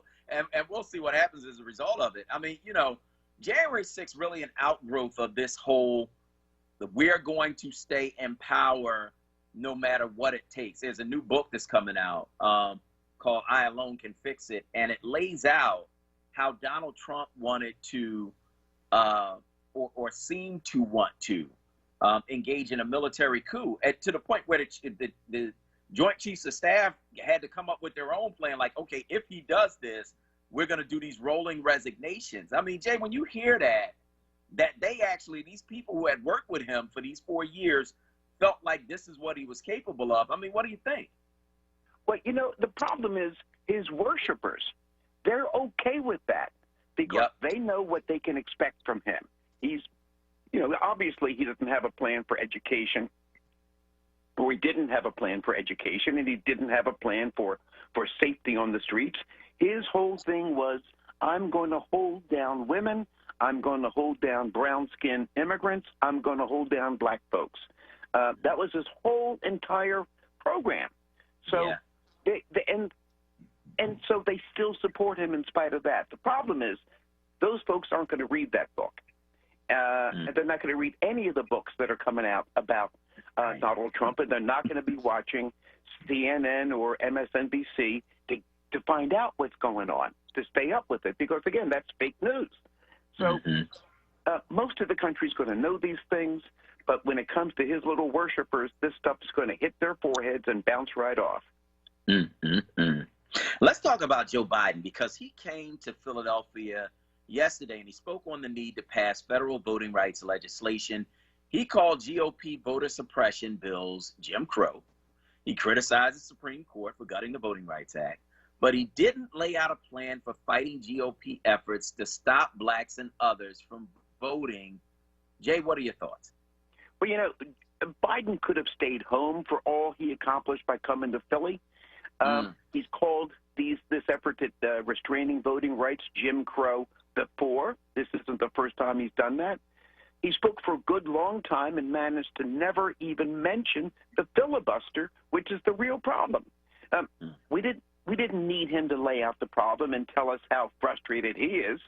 Without a battle plan, who cares how well he understands the problem? Black folks already understand the problem because we are the ones they don't want to be able to vote. We're the victims of this crime. We are getting metaphorically beaten upside the head, and Uncle Joe tells us he's upset. Who cares? We need more, and he needs a plan. Biden got his COVID relief bill through, which was a big, expensive bill. and it looks like he's got a victory on infrastructure coming his way. So why can't he apply the same energy to our voting rights? He's getting through what he needs to get through, but there's more that he needs to get through, and we're part of that more. Biden says he understands, but his right to vote has never been under attack. He, in all his 78 years, he has voted without anybody demanding an ID or making him wait in line for hours and hours without water. So Joe really doesn't understand the way we understand, except for the 50-year life of the Voting Rights Act. Our right to vote in this country has always been under attack. The other 194 years of this country, we've had the poll tax, the literacy test, the jelly bean test, and local registrars who simply refused to register us to vote. They simply said, no, go away. So, Solomon, I still like Uncle Joe, but he came to sell us the sizzle instead of giving the steak that we deserve. Yeah, you know what? I hear all of that, and you're absolutely right. The only problem is they can't get rid of the filibuster because Joe Manchin and Kristen Sinema are against it. They only got a one-vote majority. Those are two people who say we're not going to vote to get rid of the filibuster. So even if they wanted to get rid of it, right, and everybody else was on board, without those two, you can't do it. So, like, what do? Well, I think he's got to get tough. He's Mr. Bipartisan. He's Mr. Let's all hold hands together and pass this as Democrats and Republicans on the same side. Well, you might have to get tough, my friend. And that means, okay, I've got a couple of maybe $3.5 trillion of infrastructure coming my way soon. And Mr. Manchin, Ms. Sinema, you might not get a single bridge. You might not get one highway re-blacktopped. You might not get one tunnel fixed if you don't show that you're my friend. If you're not my friend, I won't be your friend. So he's going to have to start holding back federal money. We got 48 other states where he can spend that $3.5 trillion, and he should leave those states to last. You can't treat as somebody who's out to bring you down the way you treat friends and family. And he's got to tell that to those two U.S. senators who are Democrats but are voting with the Republicans. You don't get anything. You're not going to be treated like family if you're outside the tent weeing in instead of inside the tent weeing out with the rest of us. So, yeah, he's got to get tough and threaten them. People respond to threats. Yeah, they do, but I think the threats have to be deeper than that. I think, everybody got something, that they don't necessarily, want the world to know. I just think that with a Joe Manchin, because it's not like you can vote him out right now. It's not like you can run somebody against him right now. He's not up for re-election right now. But, I just think they have to get tougher than that with him and with Sinema. And I think that if they don't, there's no way that you can pass this federal voting rights legislation. You need their votes. And either you get them through positive reinforcement, okay, Joe Manchin will bring some stuff to your state, or you get it through negative reinforcement that, okay, well, if you don't line up, you get punished. That's always been politics, Jay. It's not like that's new, you know what I mean, or some novel idea. There's punishment. Yep. Now, there's a phrase that a staffer for Nixon used, and I'll clean it up a little bit. If you have them behind, their hearts and minds will follow. Mm-hmm. And so Biden has to find a way to get them by the behind and make them afraid of him. I don't think anybody in D.C. is afraid of old, genial, nice, pleasant Joe Biden. Mm-hmm. And that was part of Obama's problem. He didn't have a temper. He was no drama Obama. He was cool. He was laid back. He was respectable and all of that. But when you have that much power and nobody's afraid of you, you're making a mistake. And I think that's Joe Biden's problem right now. Call him the most. Yeah. You make me think about Lyndon Johnson. Lyndon Johnson would cajole if he had to cajole. Backslap, he'd give you deal. But, after a while, Lyndon Johnson would go off. And Lyndon Johnson got more done than any Democrat, in my lifetime. You know what I mean? He got stuff done. Oh, yeah. 80% of the folks I went to college with at the Lincoln University were there because of LBJ's Model Cities program. And those Southern legislators had no interest in educating black folks. But there's a story about him inviting a senator in, and on his desk, you know how sometimes you go into people's offices and you look and see what's on their desk? Well, this guy came in, looked at what's on Johnson's desk, and there was this man's FBI file. Mm-hmm. It wasn't open. He didn't have to quote from it. He just knew that there was an FBI file on me. It's on the president's desk. And suddenly the conversation became easier. Mm-hmm. And I think maybe if Joe doesn't want to go off with a hammer and a crow, he's got to find ways to get through to these people to let them know, hey, my train is on the track. Where are you? Do you want to be with me, or do you want me as an enemy? Yeah. No, I agree wholeheartedly. We're going to go to break. On the other side, we're going to continue our conversation with Jay McCall. I'm Solomon Jones. We'll be right back. Hello, Philadelphia. Switching to Geico is a good idea, especially when you consider everything. First off, Geico makes it easy to switch, and you can contact your local agent for personalized assistance. But having a trusted insurer in your life could make you feel so secure that you'll want to do something dangerous like run through a cactus patch, and that never ends well. Well, if you switch to Geico, you could save hundreds on car insurance, and you could keep saving by bundling your motorcycle, boat, and RV, plus your home or renter's insurance. But saving money might make you want to giggle gleefully, and when your mouth's open, a stray acorn could fall in there. It happens a lot, actually. Well, they do have an industry-leading mobile app you can use to pay your bill, file and manage a claim, or add a new driver. And they offer discounts to military and federal employees. And that might make you so happy that you start whistling all the time. Who likes whistling? Name one person. Well, Geico is the second largest car insurer in the country and has been saving people money for 85 years. It's hard to beat that. But you're right. Switch to Geico. It's obviously a good idea.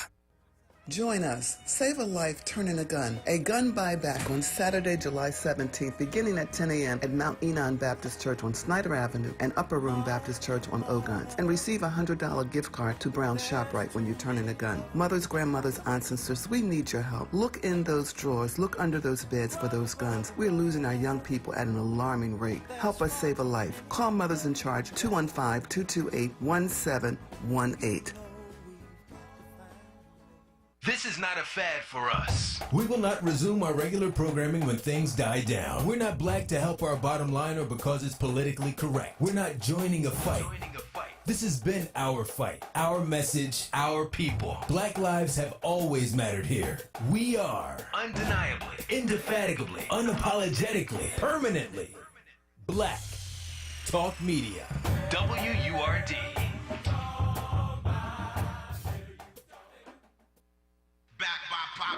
It's Wake Up with Word, hosted by Solomon Jones. Right now on WURD Radio, 96.1 FM and 900 AM WURD.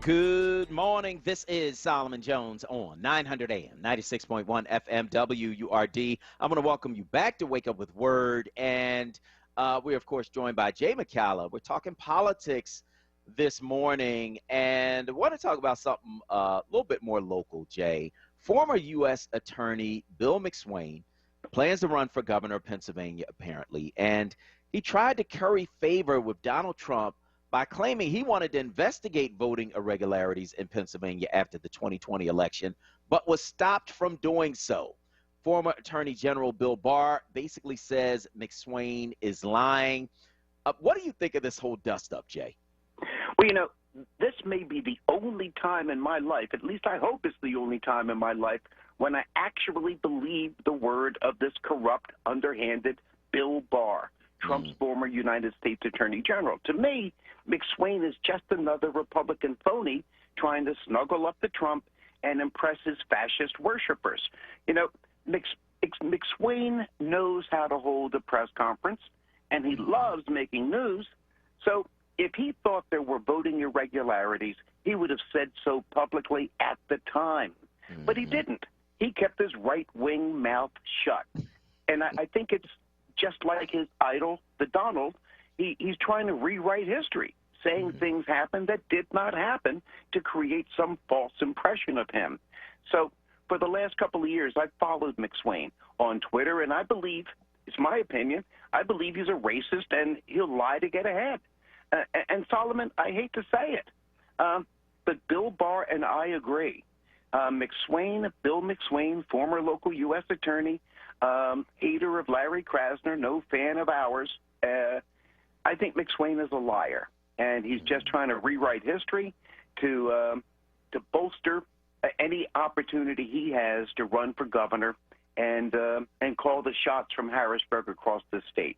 It's just, you know, typical low-class political behavior on the part of William McSwain.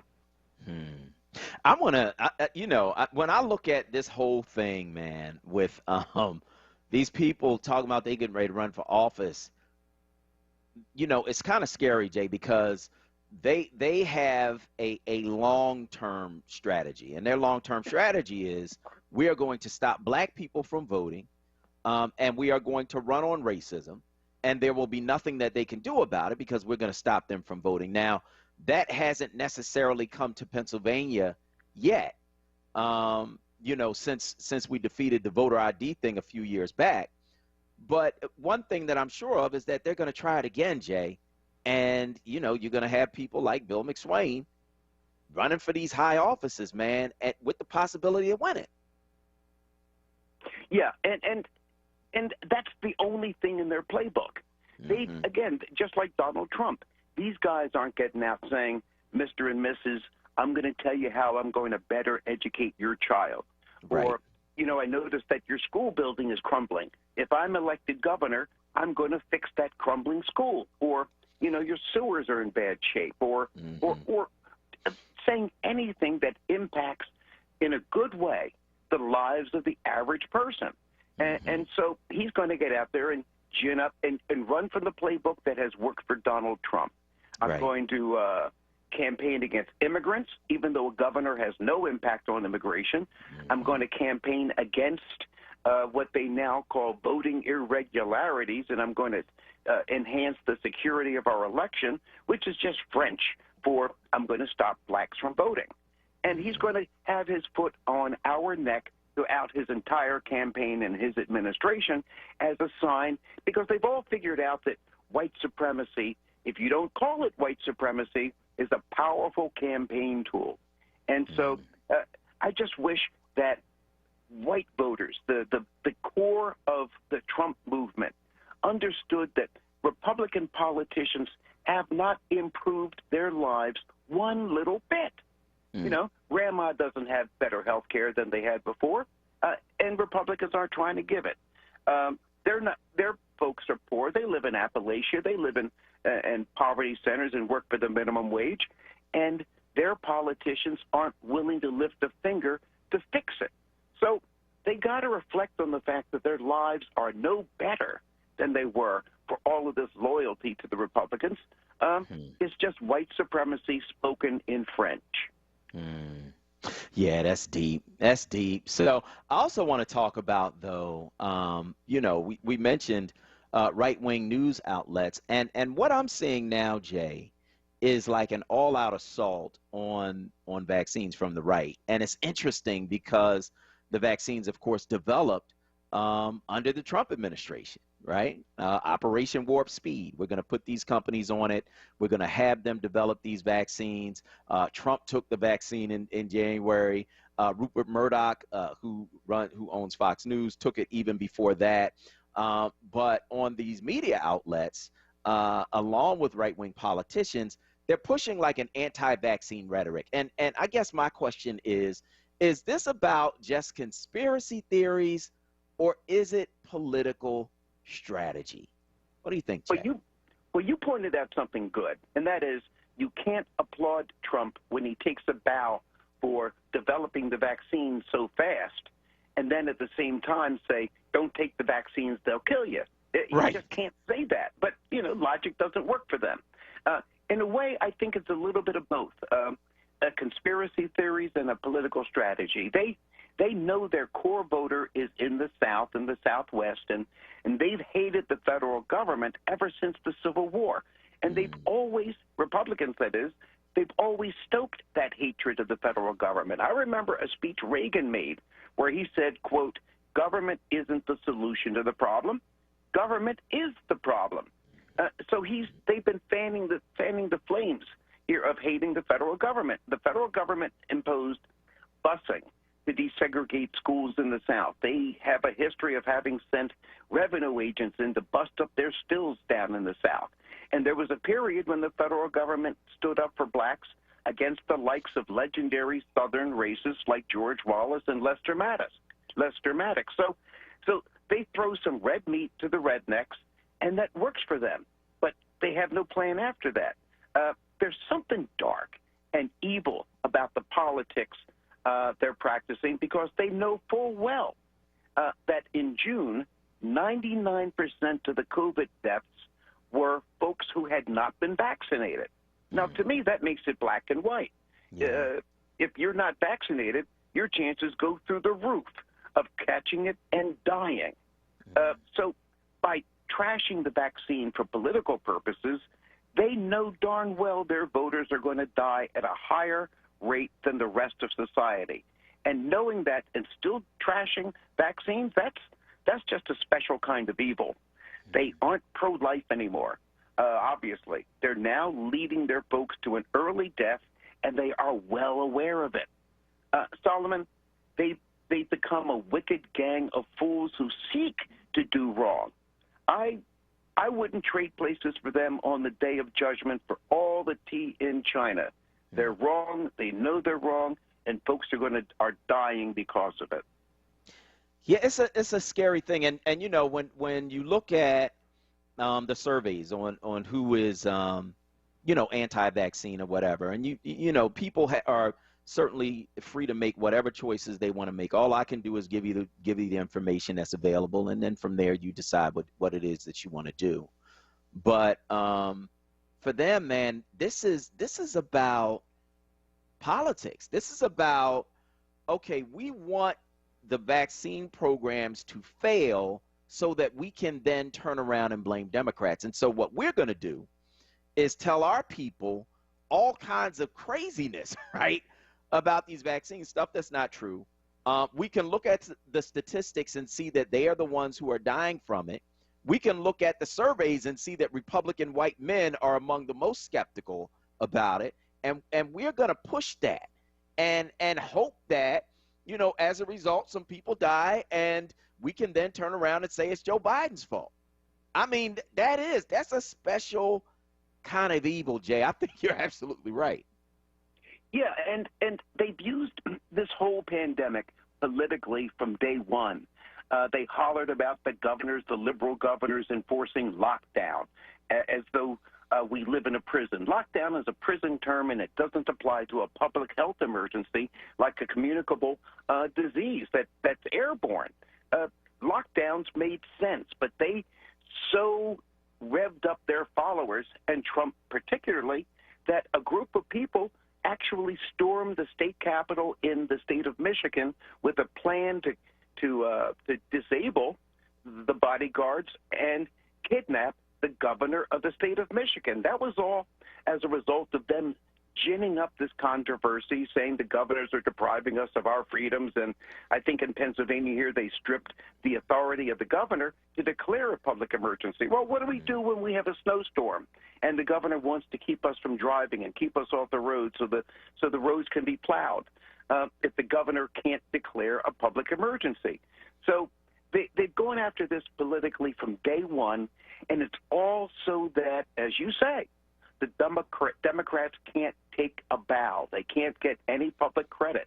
Now, Joe Biden has been in the office for I would give January till now, give or take 6 months, and already the vaccine is available on a walk-in basis. At first, you had to look around kind of hard to get a vaccine, but now they're as available as candy, and he deserves a lot of credit. He wants to send federal health workers door to door in these areas where people are not getting vaccinated, or they live up on a hill or out in the country. Send people out there to them. Now, to me, that's good government. To me, that's caring for your people. You don't have a vaccine, knock, knock, knock.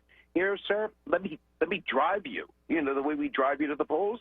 Let me drive you to get a vaccine. And he's catching, he's catching the devil from some of these Southern Republican governors. So, yeah, they've handled it politically from day one, and their object is not to protect people. They are not pro-life. Die if you want to die is their motto. But we just don't want the Democrats to get one lick of credit. Now, that's despicable. Yeah, it really is. That is Jay McCalla. Jay McCalla, of course, is a veteran political consultant. He held senior positions in both the Rendell and Street administrations. His work has been published in the Philadelphia Inquirer, Philadelphia Magazine, and the Chestnut Hill Local. He brings deep knowledge to politics and does so from an African-American perspective. Jay, as always, thanks so much. It's always an honor. All right. So want to remind you that this weekend is the 20th anniversary of Tasty Treats. Tasty Treats is a legendary party and cultural event founded by Stacy Flygirl Wilson, Yamin Allworld, and Amir Questlove Thompson of The Roots. The event takes place on Saturday, July 17th, outside at the Fillmore, 29 East Allen Street, from 7 p.m. to midnight. Enjoy music from WURD's own DJ Mike Nice and Amir Questlove Thompson of the legendary Roots crew. For tickets and information, visit flygirl.com. That's flygirl, FLYGIRRL.com. You can win tickets if you sign up or renew your WURD membership on site at our Summer Freedom Neighborhood Love live broadcast this Friday from 10 a.m. to noon at the Cobbs Creek Recreation Center, 2800 Cobbs Creek Parkway. We're going to go to break. On the other side, it's What's Trending, and then right back to your calls. I'm Solomon Jones. We'll be right back. This WURD Wellness Vignette is brought to you by Penn Medicine. WURD Radio presents the following wellness tip to support our listeners with mindfulness and motivation. Hi, this is Helana, your resident health and wellness coach with tips to help you stay well. Have you ever heard someone say, "You're way too serious," and you thought, they couldn't be talking about me? Well, let's face it, sometimes the hardships of life get our faces and our moods all tied in a bunch. Sometimes we forget to smile and enjoy life's simple things. Lightening your life with laughter can look like this. Number 1, watch a funny movie by yourself or with family. Number 2, revisit your favorite comedian's stand-up special. Number 3, doodle, draw, or play a card game with the children in your life. See the world through their eyes. We sometimes think in order to laugh, we have to do specific things. Yet, we can choose to find joy all around us every day. Go ahead and try it today. Stay well with WURD. Happy living. Stay well with WURD. Connect with us at wordradio.com. This WURD Wellness Vignette was brought to you by Penn Medicine.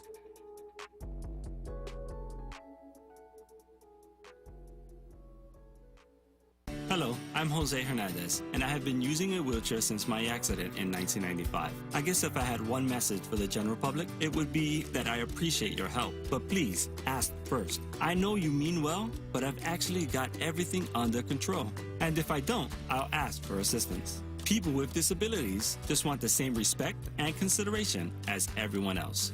This is a message from United Spinal Association. Download our disability etiquette booklet at unitedspinal.org. This is WURD Radio, 96.1 FM and 900 AM WURD Philadelphia. Independent Black Media. It's Wake Up with WURD, hosted by Solomon Jones. Right now on WURD Radio, 96.1 FM and 900 AM WURD.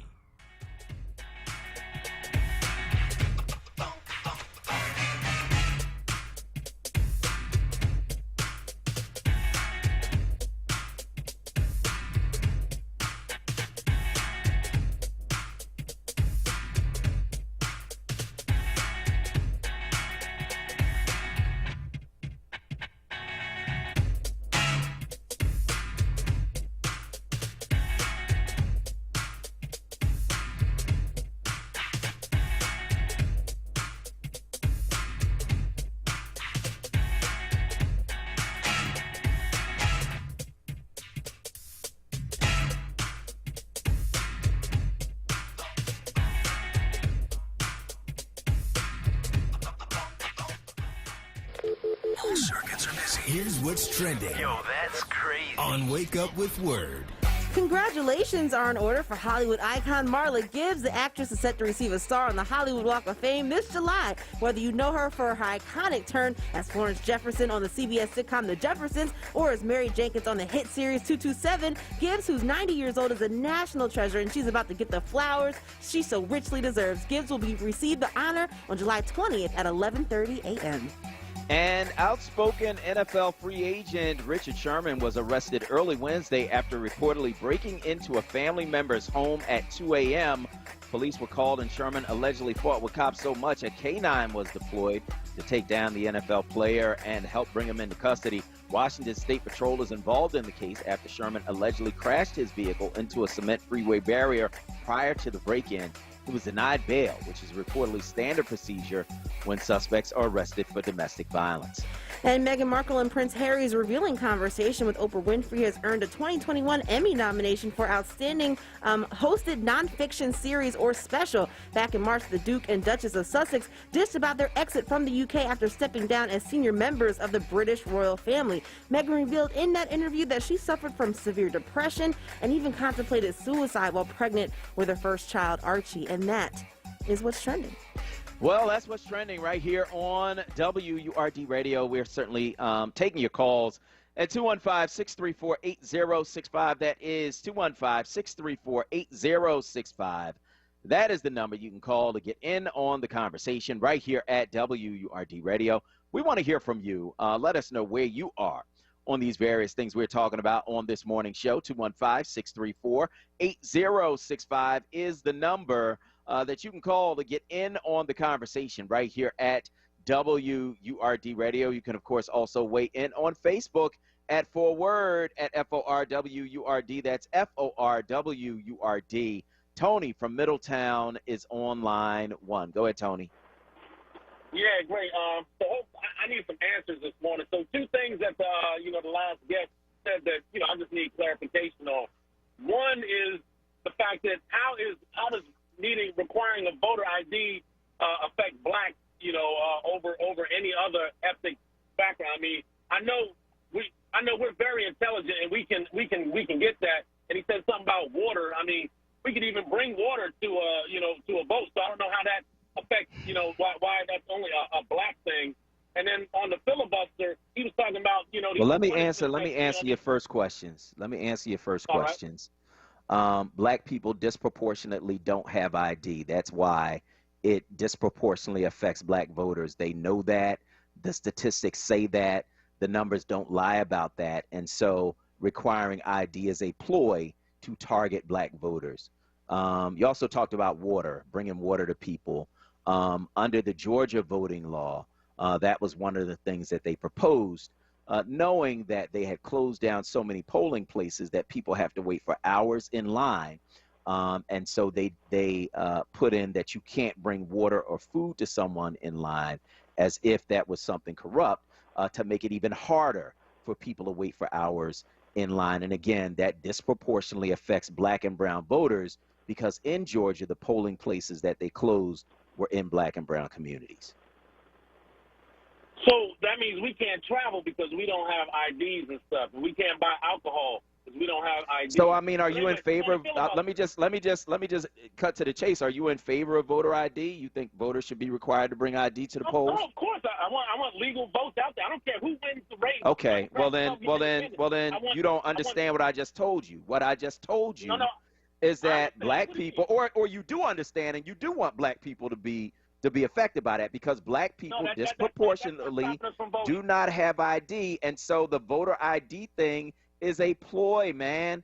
It's a way to target black people without saying that you targeting black people. That's what it is. Well, if you think we don't have ID, then that's crazy. We have ID. I said no, we don't. I deal with young brothers every day that don't have ID, man. Like, you don't know what you're talking about. You don't. So disproportionately, turn him down for a minute, because we're going to let him finish. Disproportionately, black people do not have ID. There are black people who are elders who don't even have birth certificates, man. What are you talking about? Because they were born in the South, and guess what? Black people didn't have birth certificates because they couldn't be born in hospitals. So, no, black people disproportionately do not have ID. I'm not saying all of us don't, but I'm saying a higher portion of black people don't have ID than white people, and voter ID is a way of saying we are targeting black people without saying it. And if you don't know that, I'm sorry you don't know that, but I'm just informing you of the fact. Turning back up. Okay, so I just can't see, in 2021, all these decades, we have not, even in Democrat-led places, we couldn't find a way to get these people IDs, and our technologically advanced system. I'm just not buying it. But then second on the filibuster, you don't have to buy it, but it's true. You don't have to buy it at all. You don't have to believe anything. I'm just telling you the truth. I deal with young brothers every day who don't have ID. We trying to help them get ID. I worked at a place called the Philadelphia Committee in Homelessness, and one of the things we did was we worked to help homeless people get ID because they didn't have it. So they're disproportionately in our community. We do not have ID. They know that. They can see the numbers, and that's why they're doing it. So there's no way to say, hey, come to the convention center. If you don't have an ID, we're going to get you an ID, and it's done. Brother, I don't know what to tell you. But I'm telling you. I done just sat here and told you the truth. Now, if you don't want to hear it, that's on you. You just said young people. I mean, you said old people can't get ID. I said there are old people who don't have ID because in the South, black people didn't have birth certificates. But you just said young people don't have ID. And I said young people don't have ID as well. That's right. Okay. And on the filibuster thing, so this guy who was talking to your guest said he wants Joe Biden to use quid pro quo to force these two senators to do whatever. Now, he never said quid pro quo. Quid pro quo. So he never said quid pro quo. I know that's what it is, though. Okay, so that's your phrase then. A favor for a favor. That's what quid pro quo is, right? Quid pro quo. So, what you so mad about, bro? What you screaming for? No, because there's so many lies and red meat deception that y'all throw out, and it's not y'all. Who's y'all? Who's y'all? Who's y'all? Your guest. And my guest. Oh, he lying? He lying. So we supposed to believe you over Jay. We've been talking with Jay for I don't know how many years. But we supposed to believe you, some random dude that called on the phone promoting voter ID, which is an anti-black ploy to keep black people from voting. But we should believe you over Jay. There's nothing wrong with voter ID. It's all about legitimacy of the vote. You don't want so let me just cut to one more chase. All right. Are you like a pro-Trump voter, pro-GOP? I'm just curious. I voted for Obama. I voted for Trump. Okay, so you're a Trump voter. Thank you for your call this morning on WRD. I'm glad we established that. Jerry from West Philly.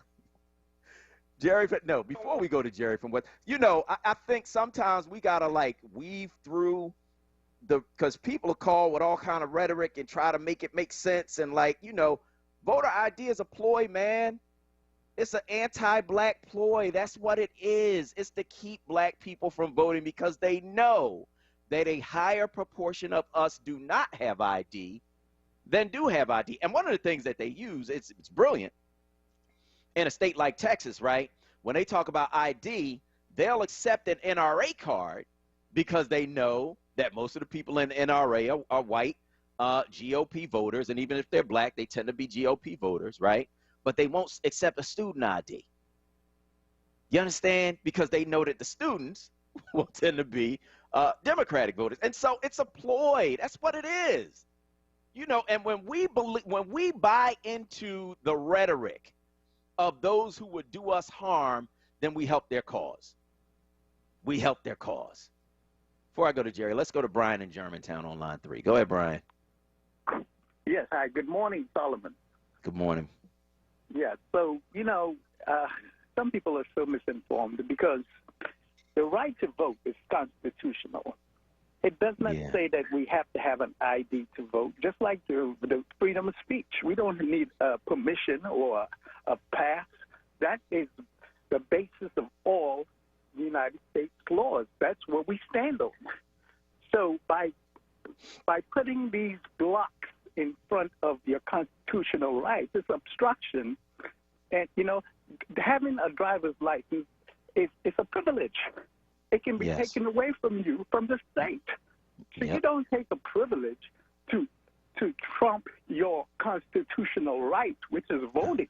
How about that? So it is the constitutional give us that right. This is what all state, federal, and every single law is based on. So you just like freedom, the liberties that we have, it trumps everything because this is the liberties that we have in the Constitution, and you cannot put roadblocks up into that. That's why if it goes to the Supreme Court, it will be unconstitutional. So I suggest that that man who just called continue listening to WURD Radio, and he will be schooled by the WURD listeners. Have a good day. All right. I want to thank you for your call this morning on WURD Radio. Going to go back to the phone lines and talk to Jerry from West Philly on line 2. Go ahead, Jerry. Wow, that caller was on point. Listen, what I was calling, why that man was rampant raging, is because all he got to do is stand out there on his neighborhood corner and find out for himself. One thing that is bothering me, and I noticed that a lot of young men, like you said, that you dealt with, I was working with the Fatherhood Initiative. A lot of them didn't carry IDs on them personally because if they got caught up with the cops, they would, you know, they figured, okay, let them look me up. You know what I'm saying? So they didn't want to lose their ID. Because what I'm finding out also is that when they release people from prisons, they don't give them their ID back. So it's like they got to start from scratch. And he's talking about, okay, give them their ID. Who's going to pay for it? I didn't hear him say anything about who's going to pay. You got to pay for all of those things. And what he can do is maybe do a GoFundMe page to help the brothers and, well, excuse me. He ain't trying to help, American Jerry. people out. Yeah, he wasn't trying to be helpful. I That's know. the whole I point. picked that up, too. He was really being sarcastic, okay? Yeah, he wasn't trying to be helpful. Thank you so much for taking my call. And, before I forget, this came up a couple years ago when President Obama was in office. He was telling us ahead of time, get your ID. And people ran around. Some people, they got it, but the majority didn't. And we, the listeners, make sure your family members have their ID. And if they don't drive anymore, they get the non-driver's license. And the real ID costs more money, so you get the non-driver's license. That's what you do. And stop acting like this is a problem. We have the solution. We got the information. Let's get out here and act like we know people, okay? Love you. And have a blessed day, Solomon Jones. Thank you so much. I appreciate that, and thank you for your call this morning on WURD Radio. If you want to get in, it's 215-634-8065. That's the number you can call to get in on the conversation right here at WURD. You know, it's one of the reasons, one of the things that has to happen, right, in order for you to enslave a people, physically, mentally, spiritually, otherwise, is that you have to have some cooperation from within their midst, right? You have to have some people from within their community help you to do that. right? And it saddens me. It really does. When you have folks in our community who buy into the lies of those who would oppress us and help to push those lies as if it makes sense, right? It makes sense to require that people have ID. Why wouldn't you want to have people to have ID? Well, if I've already registered to vote, right, I have to sign my signature when I vote. You know, they document me coming in to vote. The more layers that you put on top of that, the more difficult you make the process of voting. And the more difficult you make it, the less people will vote, right? You know, there's a project called the Project Vote. And they did some research on voter ID. And what they found is that there is a racial breakdown to those who have confirmed ID, right? For white people, 95% of them have confirmed ID. And for black people, about 87% of us have confirmed ID. Well, if you can knock off 13% of black people from voting, well, then that gives you a better chance of winning if you're on the opposite side of the party that black people would probably vote for. And so, you know, most of us absolutely have ID, but 13% of us don't. So you knock off automatically. You knock off 13% of black voters. I mean, it's, you know, it's a brilliant ploy, but that's what it is. It is a ploy to make sure that you decrease our numbers using any means that you can, and ID is one of those means. That's what it's about. Like, it's not, you know, just a common sense thing. No, this is about making sure that we keep black people from voting. That's what it is. Hispanics, 90% of them have ID. That means that 10% of them, if you have voter ID as a requirement, 10% of them automatically knocked off. So you done knocked off 13% of black people, you done knocked off 10% of Hispanics, and, you know, you increase your chances of winning. That's what it is. It's a political strategy. It's not this common sense thing that they pretend that it is. It's not that. And it hurts me, man, to see our folks buying into that nonsense, you know, and helping to push it. You the same dude standing behind Trump talking about blacks for Trump. You that dude. Like, you know, get your mind right. 215-634-8065. Gail from the Northeast is on line one. Go ahead, Gail. Good morning. Good morning, Solomon. I like what you just said. He did the man behind with Trump. And I was getting ready to say, also, he's the guy, Steven, from Django Unchained. Yep. We going to do That's that. Steven. And you know what? And you look at these people and say the conditioning that they put us under work for some people, because no matter what, when you look at that, they want to be the ones to choose the ID that you show them. They're not going to allow you. They want to choose it. And if it's not the one that they say, no, we don't take that ID. And now you got to go hunt around and find another ID. You don't know what it is. I said, so it's all about a game. And if you look at it, if you can whittle the numbers down, and then you have to understand, yes, it is typically at black folk, but even more so at black female, because y'all put all this stuff in motion with all these crusades and all. And I said, they're looking at it, they watch it, they study it. And this is why they're doing it. And if we don't wake up and stop jumping on the bandwagon, because it's so sad to see so many of us thinking we're going to get in the fit in and maybe they'll accept us. No. Once they win and get their position, it's going to be relegated just like everybody else to the back of the bus during 1950 thing, because that's what they want. They don't like the threat of us taking control, because the fear is, oh my God, they might make us do what we did to them. And that's why all this outrage over nonsense like CRT and changing this is happening. The fear. And we have to stand up and say, no, we're not going to be sitting up here taking this and lying down. We got to hold Joe Biden's feet to the fire, Kamala Harris, and we got to step out, hold our own politician, because all things are local, and we better start here. Thank you. Have a blessed day. Thank you so much. I appreciate your call this morning on WURD. Let's get to Brother Hurt real quick before we go to our guest. Go ahead, Brother Hurt. What's up, Simon? What's up, Brother Hurt? Going on, hey, Simon, man. Bomb day on the radio. I've been listening to you, man, but I just, I ain't been calling in. Hey, Simon, this West guy, right? Like all the years Obama was in the House, all he done was beat Obama up. Him and the other dude. He ain't seen a damn thing about number 45. That dude is really out of pocket, man. The second thing, I'm listening to the Martin Luther King tapes yesterday, right? Same stuff he told in them tapes about voting, black people rights, taking our houses, the same thing is going on today. So we came a long way, but we got a long way to go because white people are not playing with us. Stay strong, do the right thing. They moved in my neighborhood, but I ain't moving no damn where. Everybody want to buy my house. I ain't selling jack. I'm staying in North Philly where it ain't no damn brewer town. It's North Philly. Stay strong, Simon. Simon, give me some good news today. Tell me you wouldn't get them shirts, man. I'm going to get them. I'm going to get them.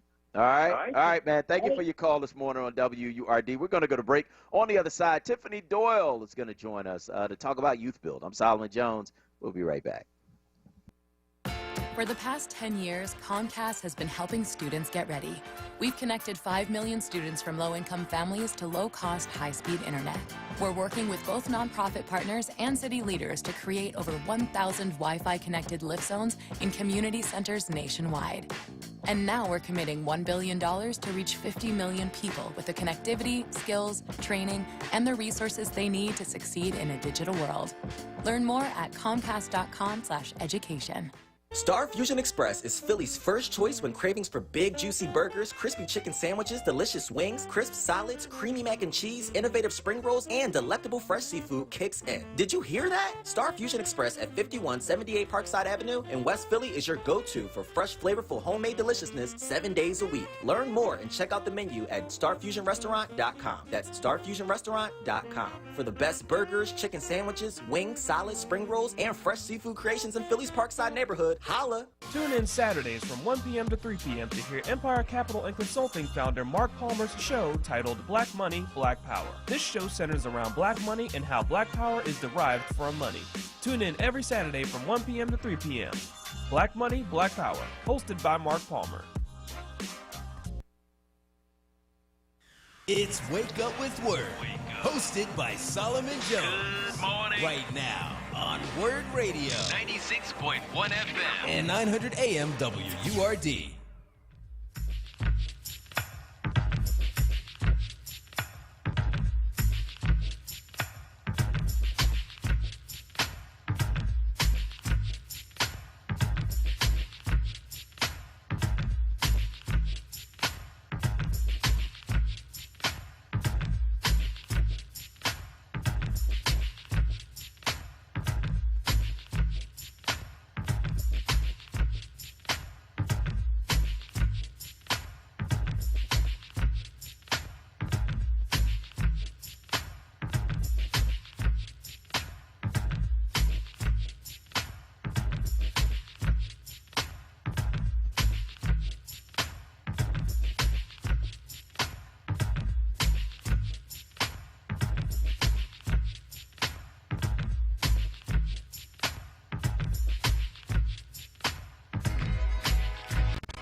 Good morning. This is Solomon Jones on 900 AM, 96.1 FM, WURD. I'm going to welcome you back to Wake Up with Word. Tiffany Doyle, Senior Director of Human Resources for Youth Build Philly. It's a charter school. She joins us to talk about all that the school has to offer. Tiffany, good morning. Good morning, Solomon. Thanks for having me. I was over here jamming to Busta Rhymes. No, you and me both. Thank you for having me. I'm thrilled to be on to talk about Youth Build. You are so welcome. Thank you for joining us this morning. So tell us how Youth Build started. Yeah, so Youth Build program started 43 years ago in East Harlem. It's dedicated to putting youth on the path to self-empowerment and life-changing opportunities. Youth Build Philly has been around for close to 30 years. And at Youth Build Philly, our mission is to connect young adults between the ages of 18 and 20 to help them develop skills and connect them to opportunities. And we do this by fostering an environment of love and support and respect for their whole person. Our students, they can graduate high school, successfully transition to a career in college, and ultimately emerge as critically conscious leaders, committed to positive change for themselves and for their families and their communities. And so why did Youth Build start? Why did it start? Why did they start this 40 some years ago? What was the need they were trying to fill? Well, really, providing access to opportunities for Black and brown students and children and young people in the communities who really needed these opportunities to gain skills, to gain education, to reclaim their education, and to really positively impact their futures and the futures of their families. And so this was an opportunity for them to learn a trade, a vocation, and really build within the communities of which they live. So what kind of projects do the young people work on at Youth Build? Well, it's not just a high school diploma. Our young people receive industry credentials to prepare them for the workforce. We have different tracks. We have building trades where they can learn construction, advanced construction. We have child and youth development where they learn about, daycare and working with children. We also have healthcare tracks where they can learn how to, care for others, which really can maybe put them on the path for, different parts of healthcare, whether it's home health care, being a home health aide or a nurse. And there's also the business administration track where they could be on the path to academics and to going to college, as well as customer service. So our staff, our students are also trained for customer service, barista services, and also working in a cafe, of which we are currently building as well, our Stomping Ground Cafe in West Philly, which will be a training center for our BAS students. Given that what you do is so hands-on, how did the pandemic affect what you guys do at Youth Build? It really did shift. We had to pivot to, that's the pandemic buzzword, we had to pivot to virtual learning. And we really believe that our sweet spot is how we connect with our students and really wrap around them on the ground and in person. And so given that we had to go virtual, it really required us to create some additional support, ensuring that our students have Chromebooks and access to technology to be able to access their teachers and the full programming.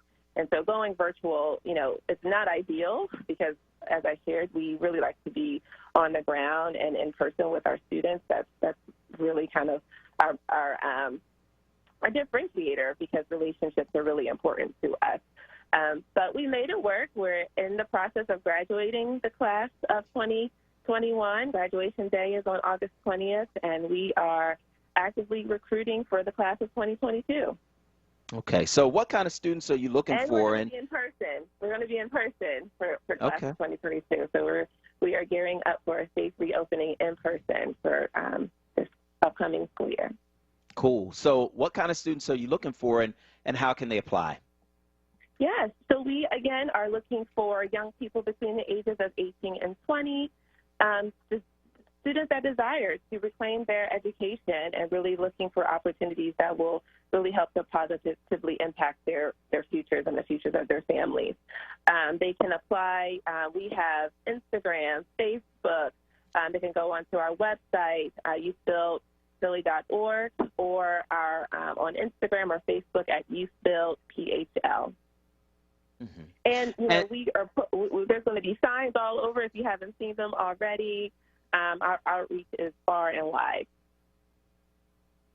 Okay, and you're also looking for staff. So tell us about the kind of staffers you're looking for. For people who are inspired to help young people reclaim their education even in non-direct services positions, we all play a role in mentorship and helping young people achieve their goals. So again, go to our website. We have a whole list of openings, teachers, dean. We also offer a AmeriCorps opportunity for impact. So our AmeriCorps members serve in roles of, coordinating events and initiatives and mentoring individual students and alumni and supporting organizational capacity projects as well. So, yes, definitely take a look at our website. We have opportunities for staffing as well. All right. So youthbuildphilly.org. Is there a phone number people can call? We are no phone number. We could definitely get in contact, again, via our website as well as our IG and Facebook. Okay. And what's your IG and Facebook handle? It's YouthBuild PHL. All right. Well, I want to thank you so much for joining us this morning. That's Tiffany Doyle, Senior Director of Human Resources for Youth Build Philly. It's a charter school, and people can go to youthbuildphilly.org to learn more, or you can check them out on social media at YouthBuildPHL. Tiffany, thank you so much for joining us this morning on WURD. Thanks for having me. Have a great day. Okay, you too. So if you want to call in, you can certainly do that at 215-634-8065. That is 215-634-8065. That is the number you can call to get in on the conversation right here at WURD Radio, and let us know where you are on these various things we're talking about on this morning show. 215-634-8065 is the number that you can call to get in. Let's go to D from Winfield on line 1. Go ahead, D. Good morning, 18.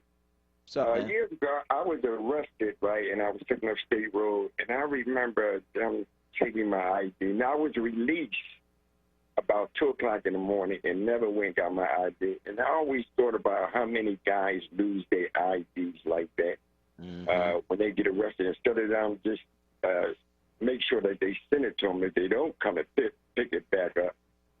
So think about that. Think about all the ID that's been probably thrown away up on state roads, cell phones, and things of that nature. That's all I had to say.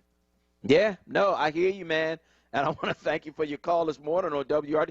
There's a lot of people that don't have ID, man. When we had I worked for the Philadelphia Committee to End Homelessness. It was my second job out of college. And I graduated college late, so I had some life experience, right? One of the things that we did, because so many people didn't have ID, was that we had a service to help them get their ID. Because it was a consistent need in the community that we served. And so, when you have people talk, oh, everybody got ID. No, everybody doesn't. No, they don't. You know what I mean? And there is a higher proportion of black and brown people who don't than the proportion of white people who don't. They know that. And so it's a means of picking off more black voters. That's what it is. You know what I mean? And so, when we buy into the rhetoric of those who would oppress us, you helping them. 215. I expect them to, they doing what they do. You know what I mean? But what really gets me is when our folk help them. You know what I mean, Kawesa? Why are you helping them? Man. I just got to give them like the slow blink. Like, I don't get it. I won't ever understand. And I really think it's because of the fact that, you do have a lot of folks, not just black people, but who have bought into this racism, have bought into the fact that white always means right. And that's not always the case. We know that to be true. We know that based off of history. And so, for people to just be, blatantly like, oh, well, I can't. I really can't. And the other thing that we also know to be true is the fact that, this is just a ploy. If every single black person had an ID, they would find another way. That's right. To try to make it so that, we couldn't vote. Like, they literally will do everything that they possibly can to stop us from voting, And so, like, I think that, when we're having these conversations and we're talking about this, even if we follow every single rule to the T, we still might be faced with challenges. Yep, I hear you. So you can give me a call, 215-634-8065. That is 215-634-8065. That is the number you can call to get in on the conversation right here at WURD. It's the same thing as the jelly bean jar. Oh, you can vote. Just count how many jelly beans is in this jar. Oh, you can vote. Recite the preamble to the Declaration of Independence. You can vote. Recite the whole Constitution. Like, you know, they'll keep moving the goalposts because the goal is for you not to vote. Come on, man. 215-634-8065 is the number you can call to get in on the conversation right here at WURD Radio, and let us know where you are on these various things we are talking about on this morning's show. 215-634-8065 is the number that you can call to get in on the conversation right here at WURD Radio. And that's where you can let us know where you are on these various things we're talking about. Of course, you can also weigh in on Facebook at ForWord, at FORWURD. Let's go to Ronald from Philly on line one. Go ahead, Ronald. Yeah, Solomon, good morning to you, and LaQuasia, good morning to her, too. My question is, not so much of a question, but my statement is, they're just taking advantage of our own behavior, our own bad behavior, because we refuse to do ID. You know, that was one of our weaknesses, ID. We didn't want to get it because we didn't want nobody to know who we were. You know, well, I don't think that's true for most of us, though, because 87% of black people have ID, 13% don't. Right, but we don't know what group that is, a 13% or women or men. It's just a number. Well, it's not saying who, but that was one. I think you can drill down on who too if you dig deep enough. But yeah, I hear you. I think most of us, absolutely most of us, do have ID. But that 13% who don't, if you could pick them off, then you know, that's less voters. Yeah, it's something that needs to be looked at because you basically need ID for everything now this day and time. Yeah. So people who don't got ID is some people who refuse to do it. You know, that's that bad part of behavior. Or who lost it, or who don't have money to pay for it, or who don't know where to go to get it. Like, I've run into all of that with folks. There are people, man, who really, literally, like, don't know how to take care of basic things in our society. There's a lot of people like that, man. Okay, well, where do I go to get ID? Well, why you don't know that? Right. I mean, it's hard to believe that this day and time. Well, it's true. If you of age, even if you 86 today, if you're functioning well, you probably got some type of ID. You know, now the youth, that's a different story. They just refuse to play the roles they're supposed to play. You know, they go the opposite direction. You know, so that 13% got a lot of bad youth in there.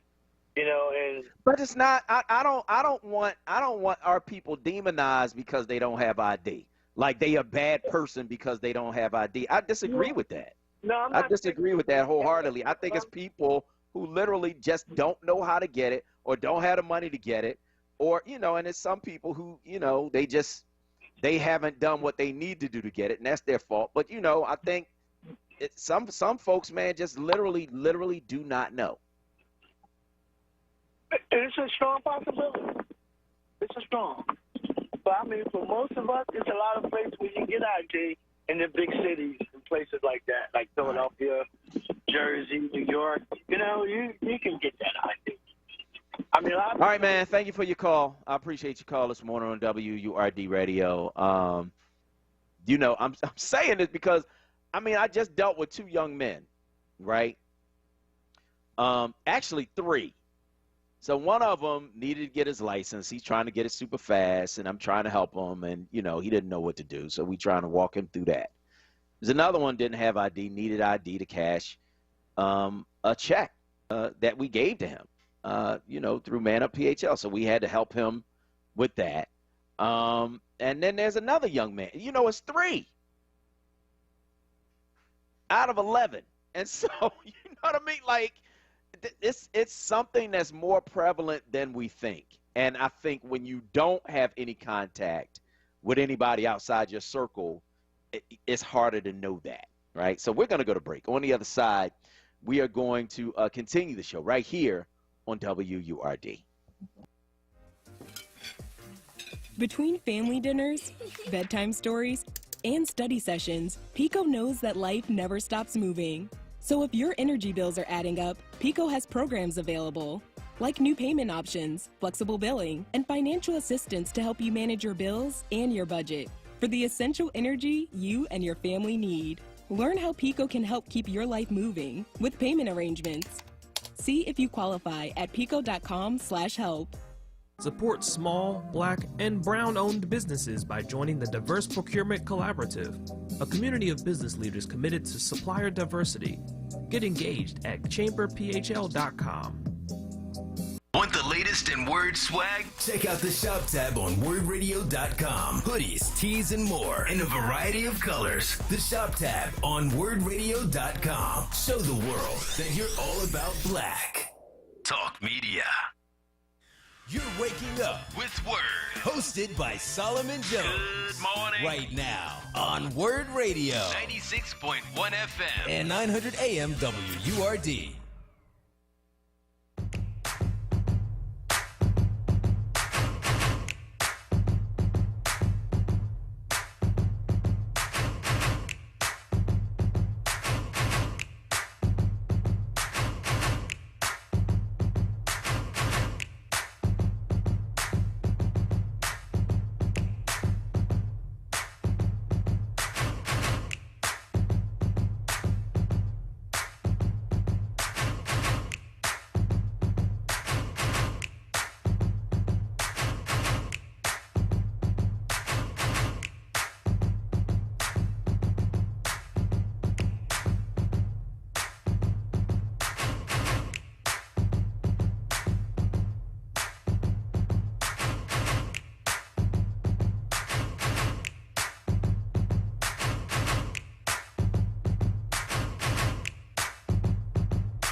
Good morning. This is Solomon Jones on 900 AM, 96.1 FM, WURD. We're taking your calls this morning, and you can get in, 215-634-8065. Gloria from Sharon Hill is online, too. Go ahead, Gloria. Hey, Solomon, Kuwait, Work family. Good morning. Good morning. Good morning. Oh, Solomon's hot. I hate July. It's so hot. Oh, I guess I'm older now. You know, I just can't deal with it like I used to. But anyway, as far as that voter suppression and things, you know what, Solomon? If they could find other ways to keep us from voting, they would do it. Like your socks are too big or whatever. You know what I mean? Because most of us did have I'm the majority of us do have ID, and I have mine. The whole family do. You know? Yeah. It doesn't make any sense. That's anything else. You have the right something. Try to find something else that you don't have that because we're black. Simple as that. I already know the deal. I ain't stupid. You know? That's just how it is, Solomon. But you know what? God is God. He's going to fix everything. You have a blessed day.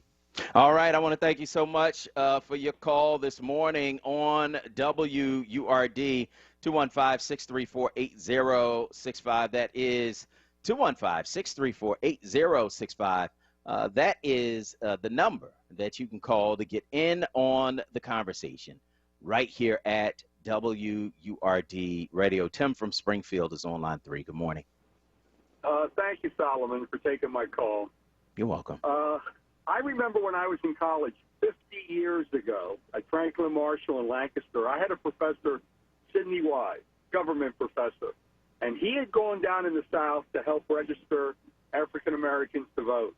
And he told our class one day, and I'll never forget this. Here I am, an 18-year-old kid from York, Pennsylvania, doesn't know anything. And he said that he saw a jar of the jelly beans or whatever, or marbles, on a table in the voting booth. And he heard them ask the African-American farmer, how many are in that jar? And if that guy didn't have the correct number, which, of course, nobody did. Right. Also, the preamble to the Constitution, I could not believe as a young kid that men and women were being asked these kinds of questions to vote. It is absolutely ludicrous what is happening in this country. It is nuts. And I don't know how you can stop it, but one thing I would say, if they're gonna pass a law for voter ID, there's got to be the push. Everybody's got to get an ID. They've got to get the help they need. I'd love them to all get a license to carry ID. But How about that? It's horrible. Horrible what's happening. Yeah, I hear you, man. And I want to thank you so much for your call this morning on WURD. See, we have to understand the history of this, and if we are going to be, as a country, what we say we are, we say that we are a democracy. Democracy literally means one man, one vote. Everybody, every man, every woman should be able to vote. And we should be making it easier, not harder, for people to vote if we really are a democracy, right? But if we're not, then, we just need to say that too. Like, no, this is not a democracy. No, this is not about the will of the people. No, this is not, in the words of Abraham Lincoln, a government for the people and by the people, right? This is a government for us, by us. This is the FUBU government. We just need to say that. If that's who we really are, we need to say that. But as long as we have those words written down on paper, as long as we have that Constitution that says that everyone in America who is a citizen of this country has a right to vote, then we need to be living up to those ideals. I want to hear from you. You give me a call. 215-634-8065 is the number you can call to get in on the conversation. And to Tim's point, the voter ID is just another jelly bean jar. It's another, quote the preamble to the Constitution. We know that about 13% of y'all don't have ID, so we can knock off that 13%. Of course, the vast majority of us have ID, because we have to go about our daily business. But suppose you've had a fire and everything's been destroyed in that fire. Now, in order to get, certain pieces of ID, you need other pieces of ID. Well, all of that's been destroyed in a fire, right? Suppose you are someone who has gone through an addiction and you've lost everything. Suppose you're somebody who's living on the street and you've lost everything. Suppose you're someone who's just gotten out of jail and you lost your ID because they didn't give it back to you when you left, like the man who called earlier. Right? There are all kinds of scenarios and reasons, man, why people don't have ID. And, it's a ploy, man. It is about picking off black and brown voters because we are less likely to have that identification. That's what it's about. So Tim, I want to thank you for your call and thank you for the connection between the past and the present. Cliff from Connecticut is online too. Go ahead, Cliff. Hey, Solomon, thanks for taking my call. Listen, with this whole voter ID thing, I just want to ask you this and you did mention it in terms of a religious people and spiritual, if I'm not mistaken, everybody, how they should be involved in trying to remedy this. Did you not mention that? I don't know, man. Okay. Go ahead. What's your point? Right. The point I'm making is that why can't this be an issue brought up by religious leaders?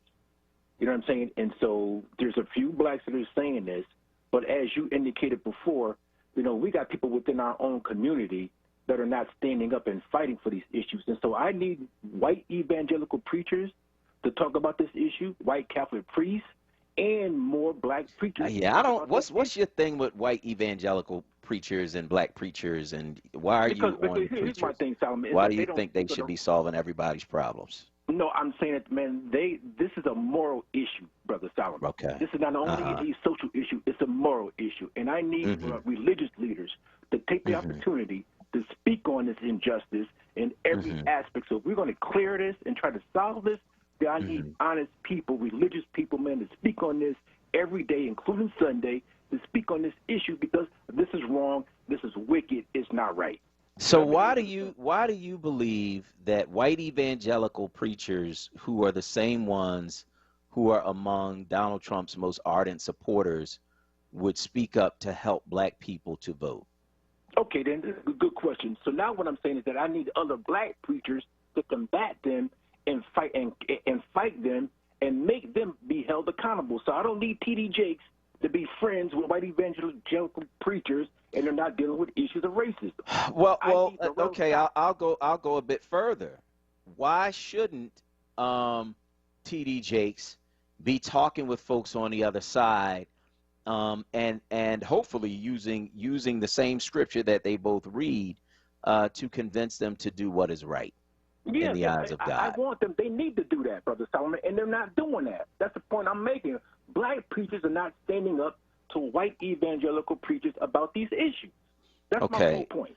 So, well, I don't agree with your point, because here's what I think. I think that you have a lot of preachers on both sides who are trying to do the right thing.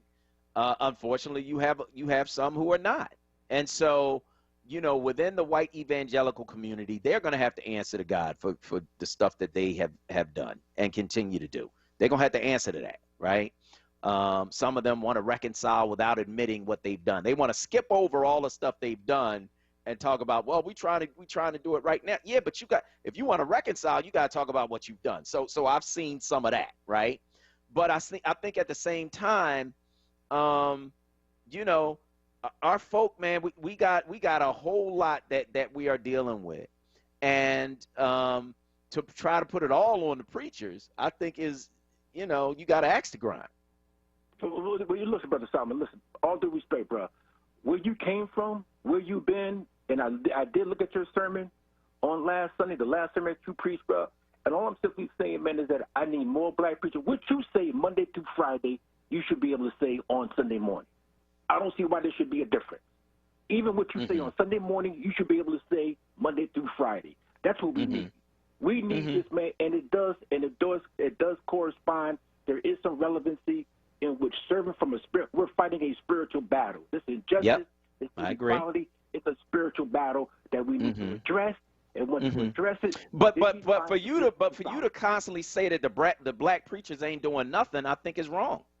No, a few. But that's what you constantly say every time you call here. I need more Solomon Jones. That's what you say. I need more Solomon Jones to be activists in our community. Not just 2 or 3. I need majority of them, because we're in a situation as black people in which we're facing is critical. The clock is swinging backwards in terms of our progress. Yeah, well, I agree with that. I hear you, and I think you're right, brother. Thank you for your call this morning on WRD. I think we are going backwards. But, you know, what about the Reverend William Barbers? What about the Reverend Al Sharptons? You know, what about the Reverend Alan Wallers? What about all of the people who are out here, you know, trying to make a difference in our community, fighting, you know, and we fight on different fronts. You know, my pastor, Reverend Larry Anderson, runs an organization that deals with returning citizens, you know, and trying to get them reacclimated in our society. So, you know, everybody can't do everything, man, but if everybody does their part, and that literally is God's design, right? That we all have a part to play, that we all are a part of a body, and that we all don't have the same function. And so everybody's not going to be Solomon Jones. That's the point, right? Of the way that God has designed this thing, is that we all have a role, we all have a skill, we all have a part to play, and we need only to play it and look for his guidance as we do. Eric from West Philly is on line 3. Go ahead, Eric. Yeah, that ID piece, I just recently had to get my state rep to send away for my birth certificate because I could not. I tried. They would not accept my payment because I did not have a credit card. So that's another obstacle. If you don't have a credit card, they don't even want to accept your payment. So I had to go through my state rep just to get that. So I just wanted to let y'all know that. Yeah, I mean, there's so many barriers, man, and people calling like the people you know is everybody. Like, you need to like broaden your horizons a little bit. Talk to some people who come from a different environment than you, and you'll learn why people don't have ID. You know what I mean? And why this is a ploy to keep our folk from voting. I want to thank everybody who tuned in on today's show. I want to thank all of our guests, including political commentator extraordinaire Jay McCalla, and, of course, Tiffany Doyle from Youth Build Philly. And now, for super producer Kawesa Mathis and everyone here at WURD Radio, I'm your host, Solomon Jones, saying stay tuned for Reality Check with special guest host Michael Cord. Tune in tomorrow at 7 for more Wake Up with Word. Peace.